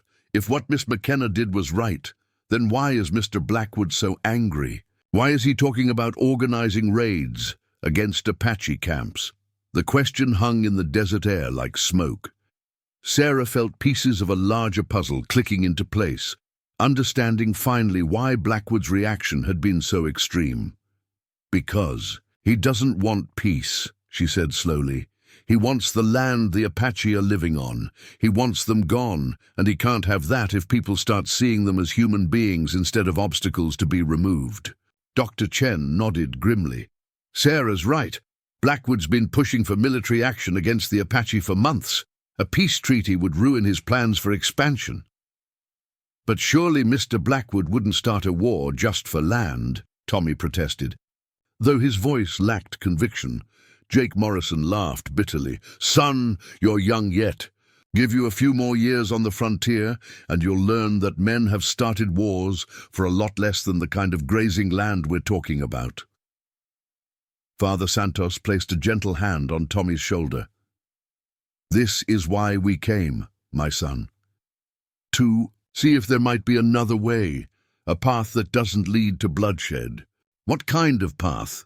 Sarah asked, though she suspected she already knew the answer. Public testimony about what really happened, Father Santos replied. If people heard the true story from your own lips, perhaps they would understand that mercy, not treachery, motivated your actions. Sarah almost laughed at the naive optimism of the suggestion. Father, with respect, Blackwood isn't interested in the truth. He's already made up his mind about what happened, and he's convinced others to accept his version. Not everyone, Tommy said urgently. There are people in town who have questions, who want to hear your side before they make judgments. If you came back with us, if you told your story in public, I'd be walking into a trap, Sarah finished. Blackwood would have me surrounded by his supporters, outnumbered and outgunned. Chaska, who had been listening to the conversation with growing tension, finally spoke up. White woman speaks wisdom. Coming to town would be like rabbit walking into wolf den. But staying here isn't safe either, Dr. Chen pointed out. When Blackwood comes back, and he will come back, he'll have more men and fewer scruples about using violence. Sarah felt the walls closing in around her. Every option seemed to lead to disaster, for herself, for the Apache, for any hope of peace between their peoples. She thought of Ayana's letter, of the choice that might determine whether war or peace would follow. There is another way, she said slowly, an idea beginning to form. What if I didn't run, and I didn't hide, but I also didn't go to town? What do you mean? Tommy asked. What if I stayed right here and met Blackwood when he comes? What if I faced him directly, with witnesses present, and told the truth in front of everyone? Dr. Chen's eyes widened with understanding and alarm. Sarah, that's incredibly dangerous. If things go wrong, at least it will be in the open, where people can see what really happens. Sarah's voice grew stronger as the plan took shape in her mind. Blackwood's power comes from being able to control the narrative, to tell people what to think without them seeing the evidence for themselves. But if he has to confront me directly in front of neutral witnesses, you might have a chance to change some minds, Father Santos finished, his expression thoughtful. It's risky, but it has the virtue of truth. Chaska looked deeply unhappy with the direction of the conversation. Apache warriors will be watching, he said firmly. Sacred protection does not end because white woman chooses dangerous path. I understand, Sarah replied. But if Apache warriors intervene, it could start the very war we're trying to prevent. Better war than dishonor, Chaska said simply. Tommy had been quiet during this exchange, his young face troubled by conflicting loyalties. Miss McKenna, he said finally, if you do this, if you face Mr. Blackwood directly, I'll stand with you. I'll tell people what I really saw, not what he wants them to believe I saw. Jake Morrison nodded slowly. And I'll make sure word gets out that you're willing to face your accusers openly. That's not the action of someone with something to hide. Father Santos clasped his hands together. I will be present as well, to ensure that Christian principles of justice and mercy are remembered in whatever follows. Sarah felt a flicker of hope for the first time since Blackwood's morning visit. Not hope for an easy resolution. She wasn't that naive, but hope that the truth might at least have a chance to be heard. When will Blackwood arrive? She asked Chaska. Tomorrow, maybe day after. He gathers men from many ranches, some from territorial capital. Large group, well armed. Then we have time to spread word, Dr. Chen said, her medical training automatically shifting into crisis management mode. Get neutral observers here. Make sure what happens is witnessed by people Blackwood can't intimidate or control. As the afternoon wore on, Sarah found herself at the center of an unlikely coalition. Tommy rode back toward town to quietly spread word among those who might be sympathetic. Father Santos began composing a message to be sent to other communities, calling for witnesses to what he termed a test of frontier justice. Jake Morrison volunteered to ride to the territorial seat, hoping to bring back at least one official observer. But as evening fell and the volunteers departed on their various missions, Sarah was left alone with Dr. Chen and Chaska to contemplate what she had set in motion.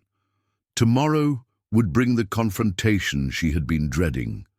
But now it would unfold under her terms rather than Blackwood's. "Do you think it will work?" she asked Dr. Chen as they prepared a simple supper. "I think you're giving truth a fighting chance," the doctor replied. "Whether that's enough." She shrugged eloquently. Chaska had been maintaining watch from Sarah's roof, his warrior's instincts alert for any sign of premature attack. Now he climbed down and joined them by the fire. "Apache saying," he said solemnly, "when storm comes, wise person does not fight wind, but wise person also does not hide in cave. Wise person finds high ground and faces storm with eyes open." Sarah touched the turquoise pendant at her throat, thinking of Ayana and the friendship that had started all of this. "Then I guess we'll find out tomorrow if I'm wise or just stubborn." In the distance, a coyote howled, whether in warning or encouragement Sarah couldn't tell. But as she settled down for what might be her last peaceful night in the cabin, she had called home. She felt a strange sense of completion. Whatever happened tomorrow, she would face it as herself, with the truth as her weapon and courage as her shield. The storm was coming, but she would meet it on high ground. Dawn broke clear and still, the kind of desert morning that promised scorching heat by noon. Sarah stood in her dooryard, watching the eastern horizon for signs of the approaching confrontation. She had slept little, her mind turning over the possible outcomes of what was to come. But as the sun climbed higher, painting the canyon walls in shades of gold and crimson, she felt a strange calm settle over her. Chaska emerged from his watch, position atop her roof, moving with the fluid grace that marked all Apache warriors. "They come," he said simply, pointing toward a dust cloud still miles away but growing steadily larger. "How many?" Dr. Chen asked, joining them from the cabin where she had spent the night. "Many," Chaska replied. "More than yesterday. But—" he tilted his head, listening to sounds Sarah couldn't detect. "Others come too, from different directions." Sarah felt her heart lift slightly. The word had spread then. People were coming to witness what happened here. Not just Blackwoods, supporters, but others who wanted to see the truth for themselves. Over the next hour, the desert around Sarah's homestead began to fill with riders approaching from various directions. Tommy Brennan arrived first, leading a group of younger men from town who looked nervous but determined. Behind them came Father Santos with several families who attended his services. Jake Morrison rode in from the north with 2 territorial officials he had somehow convinced to make the journey. But it was the final group that surprised Sarah most.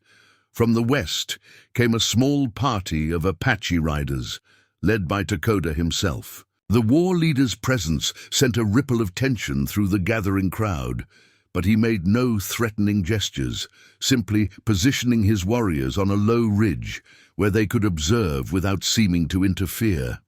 "Takoda keeps promise," Chaska explained to Sarah. "Sacred protection means Apache warriors watch over family, even when family chooses dangerous path." By the time Blackwood's larger force appeared on the eastern horizon, nearly 50 people had gathered around Sarah's cabin. What had begun as a private confrontation had become a public forum, witnessed by representatives from every segment of frontier society. Blackwood's reaction to the crowd was immediate and visible. Sarah could see him reining in his horse, conferring with his lieutenants, clearly caught off guard by the number of observers. This wasn't the intimate intimidation session he had planned, where he could control the narrative and the outcome.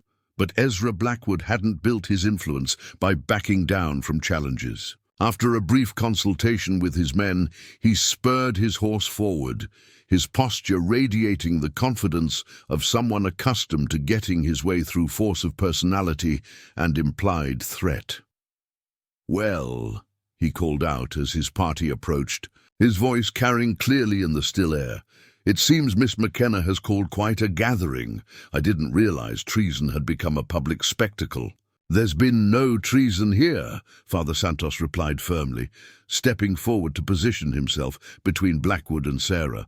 "Only an act of Christian charity that some have chosen to misinterpret." Blackwood's smile was cold. "Christian charity? Father, with all due respect, harboring enemies of the territory goes somewhat beyond charity. Miss McKenna has placed herself under Apache protection, made herself subject to their laws rather than ours. If that's not treason, what would you call it?"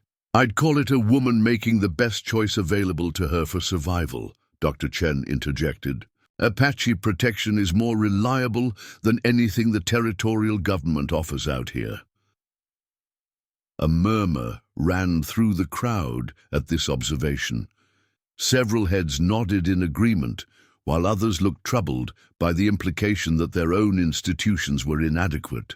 One of the territorial officials, a thin man with ink-stained fingers who had introduced himself as Deputy Marshal Harrison, stepped forward. "Mr. Blackwood, while I understand your concerns, I should point out that Miss McKenna has not been charged with any crime. These proceedings have no legal standing." "Legal standing?" Blackwood's voice rose with indignation. "Marshal, we're talking about a woman who's been adopted by Apache raiders, who wears their jewelry and accepts their protection. How much more evidence of collaboration do you need?" "Evidence of what, exactly?" Sarah spoke for the first time, her voice carrying clearly in the morning air. "Evidence that I saved a drowning woman? Evidence that I tended her injuries and shared my food? Evidence that her people were grateful enough to offer me protection in return?" Blackwood wheeled his horse to face her directly.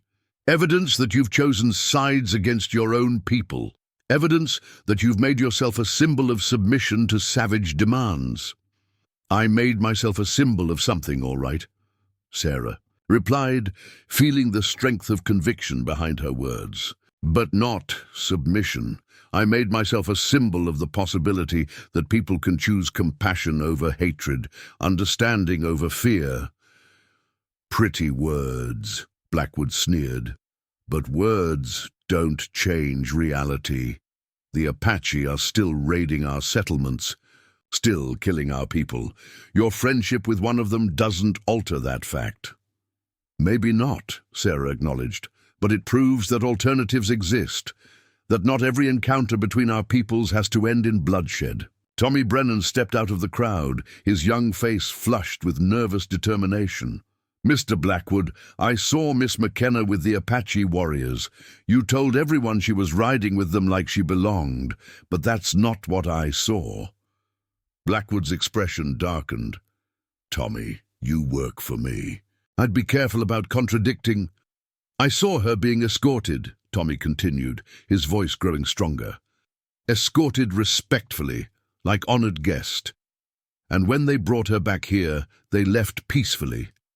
No threats, no demands, no show of force. Does that sound like the behavior of raiders planning attacks?" Several people in the crowd nodded at this, and Sarah saw Blackwood's influence beginning to crack. The young man's testimony carried weight precisely because he worked for the rancher. His willingness to contradict his employer suggested he was speaking from conviction rather than bias. Jake Morrison stepped forward next. I've known Sarah McKenna for 3 years, he said loudly enough for everyone to hear. She's never been anything but honest and fair in her dealings. She pays her debts, helps her neighbors, and minds her own business. If that's the profile of a traitor, then we need to reconsider what treason means. Character references don't change the facts, Blackwood replied, but Sarah could hear the defensive edge creeping into his voice. She's under Apache protection. She wears their symbols. She's made herself subject to their authority rather than ours. And why did she need their protection? Dr. Chen asked pointedly. What threat was she defending against that made such an arrangement necessary? The question hung in the air like an accusation.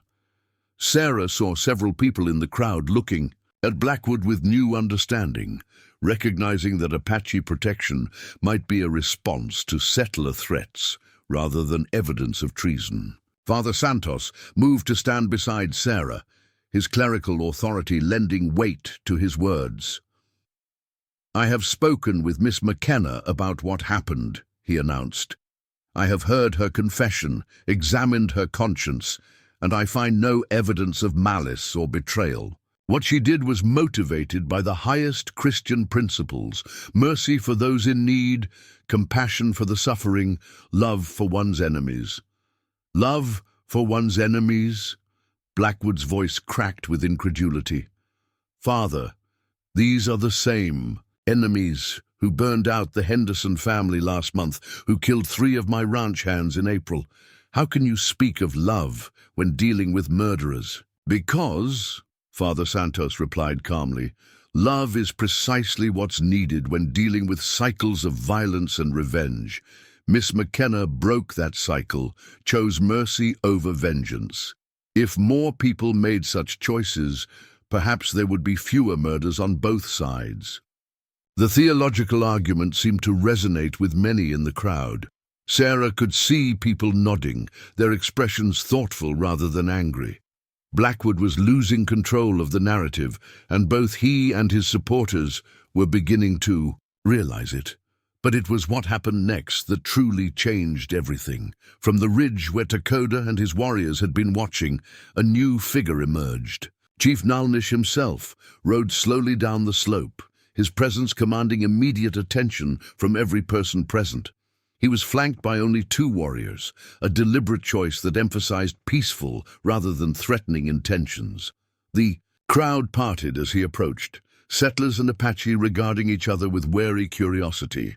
Sarah felt her heart hammering as the chief dismounted and walked toward her, his movements carrying the dignity of someone accustomed to command. Sarah McKenna, he said in clear English, his voice carrying easily in the still air. Sister to my daughter, family to my people, I come to speak truth before all gathered here. Blackwood's horse shied nervously, responding to its rider's agitation. This is intolerable, he snarled. We're supposed to negotiate with savages now, take their word over that of civilized people. Chief Naalnish turned slowly to regard Blackwood, his dark eyes steady and unimpressed. I am Naalnish, leader of my band, keeper of treaties signed with your government. I speak for my people as you speak for yours. Unless you claim authority, I do not possess. The challenge was quiet but unmistakable. Blackwood found himself faced with a man who matched his own presence and authority, but who had arrived peacefully and asked only for the right to speak. To refuse would make him look unreasonable in front of the witnesses he had wanted to impress. Speak then, Blackwood said finally, his tone grudging. Naalnish nodded once, then addressed the crowd rather than any individual. 5 suns ago, my daughter was caught in great flood that came down Devil's Canyon, waters that kill, waters that show no mercy to Apache or white. This woman, he gestured to Sarah, she saw my daughter drowning. She could have watched death take enemy's child. Instead, she risked her own life to save stranger. The crowd listened in absolute silence as the chief continued. For 5 days my daughter was missing. 5 days I grieved, believing her dead. When we found her, she was alive because white woman had tended her wounds, shared her food, treated her with kindness. His voice grew stronger.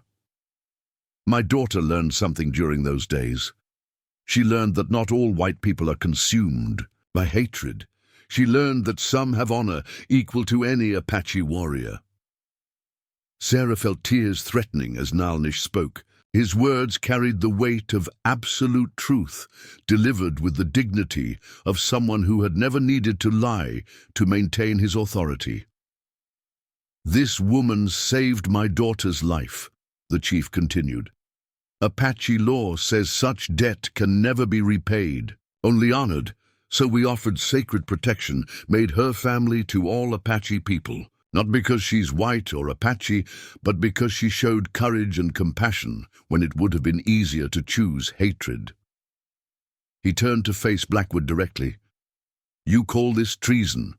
I call it example of what could be possible between our peoples if more chose mercy over vengeance, understanding over fear."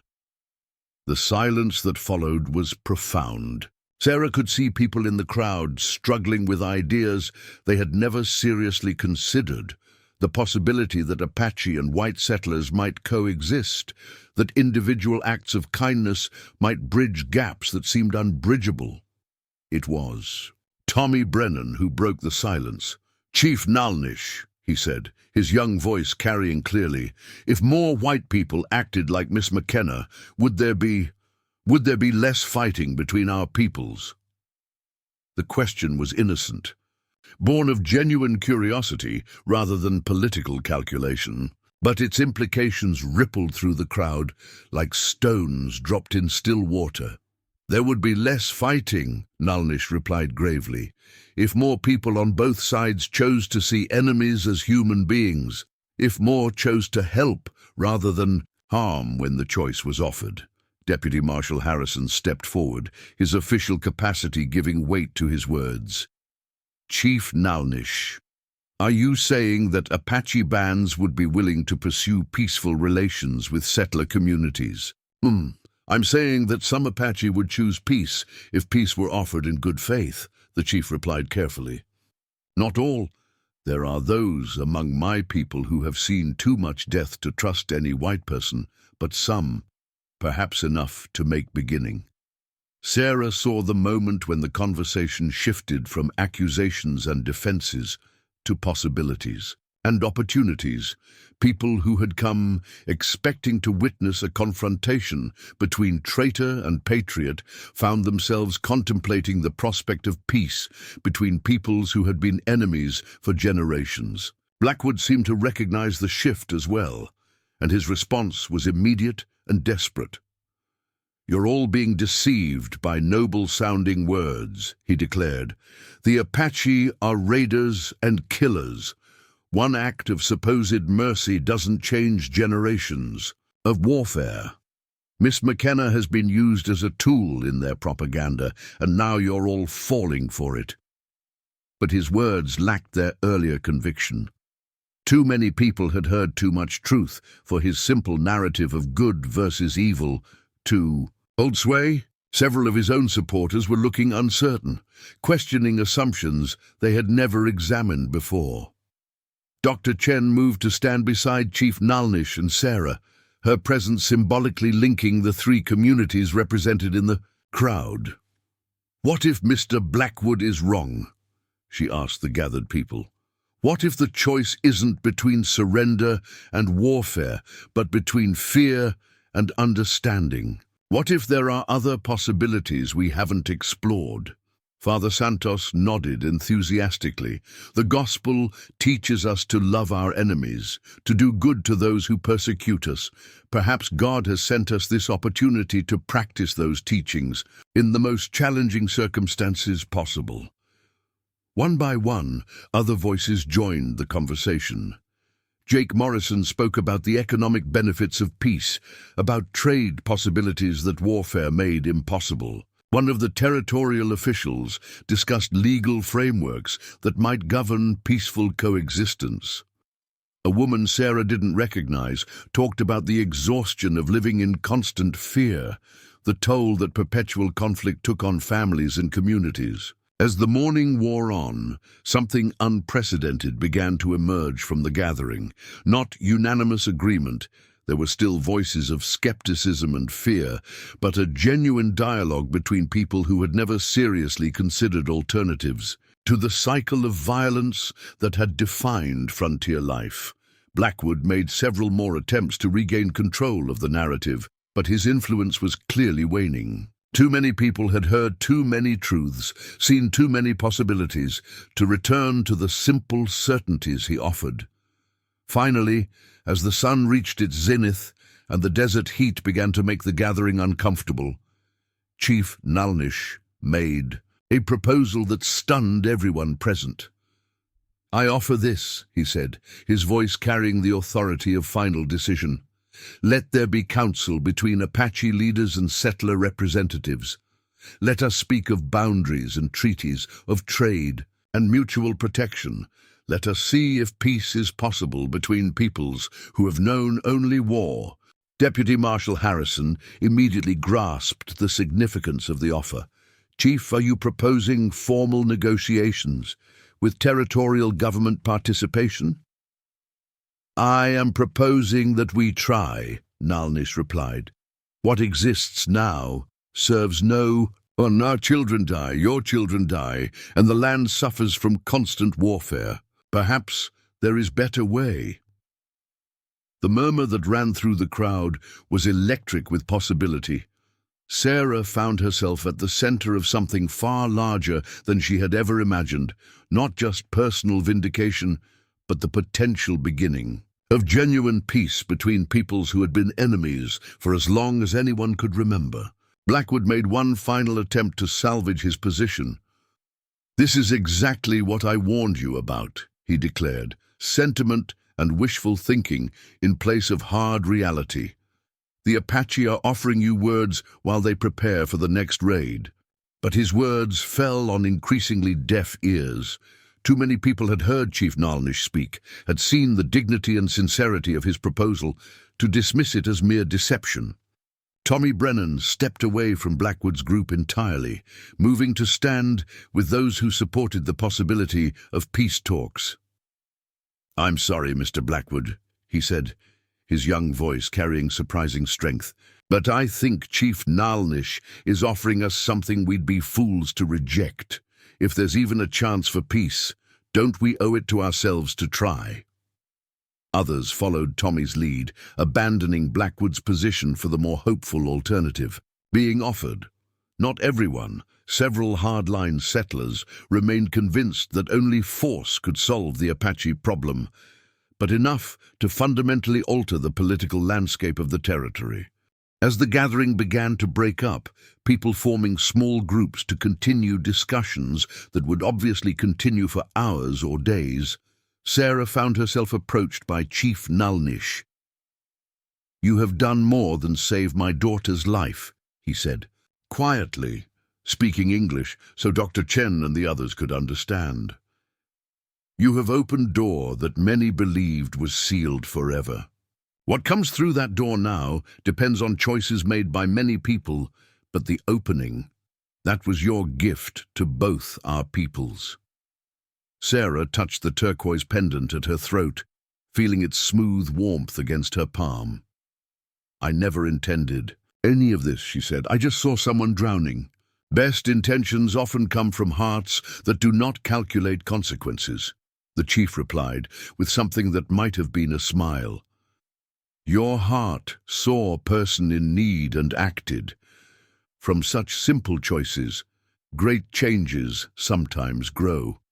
As Chief Naalnish rejoined his warriors for the ride back to their camp, Ayana appeared from among the group. Sarah hadn't even realized she was present, but now the Apache woman dismounted and approached with a smile that radiated joy. "Sister," Ayana said, embracing Sarah warmly, "you have built bridge stronger than any of us imagined possible." "We built it together," Sarah replied, returning the embrace, "and now others will have to maintain it." "They will," Ayana said with quiet confidence. "Story of what happened here today will spread. people will know that peace is possible, that enemies can become friends, that individual choices can change the world. Over the following months, the peace talks proposed by Chief Naalnish became reality, not without difficulties. There were setbacks, arguments, moments when violence seemed inevitable, but the foundation had been laid, the precedent established. What had begun with one woman's split-second decision to save a drowning stranger had grown into something that might reshape the entire territory. Sarah found herself with a role she had never sought but came to embrace: translator between worlds, mediator between peoples who were learning to see each other as human beings rather than enemies. Her cabin became an unofficial meeting place, neutral ground where Apache and settler representatives could gather to work through the complex details of coexistence. Blackwood never completely abandoned his opposition to peace, but his influence waned steadily as more people chose hope over fear. Tommy Brennan became one of the most vocal advocates for the new arrangement, his youth and earnestness helping to convince other young settlers that different choices were possible. And on quiet evenings, when the political discussions were done and the various delegations had returned to their homes, Sarah would sit on her cabin's porch and watch the desert sunset paint the sky in shades of fire. The turquoise pendant at her throat would catch the last light, and she would think about the flood that had changed everything. Not just the literal flood that had nearly taken Ayana's life, but the flood of understanding and possibility that had followed. She had come to the Arizona territory seeking solitude, fleeing from the pain of loss and the complexity of human connection. Instead, she had found family in the most unlikely places, purpose in the most unexpected circumstances, and hope in the simple truth that individual acts of courage and compassion could indeed change the world. The bridge she and Ayana had built between their worlds was holding, growing stronger with each person who chose to cross it. And while Sarah knew that the work of peace would never be finished, would require constant tending and renewal, she also knew that it was work worth doing. In saving one life, she had discovered her own. Up next, you've got 2 more standout stories right on your screen. If this one hit the mark, you won't want to pass these up. Just click and check them out, and don't forget to subscribe and turn on the notification bell so you don't miss any upload from us.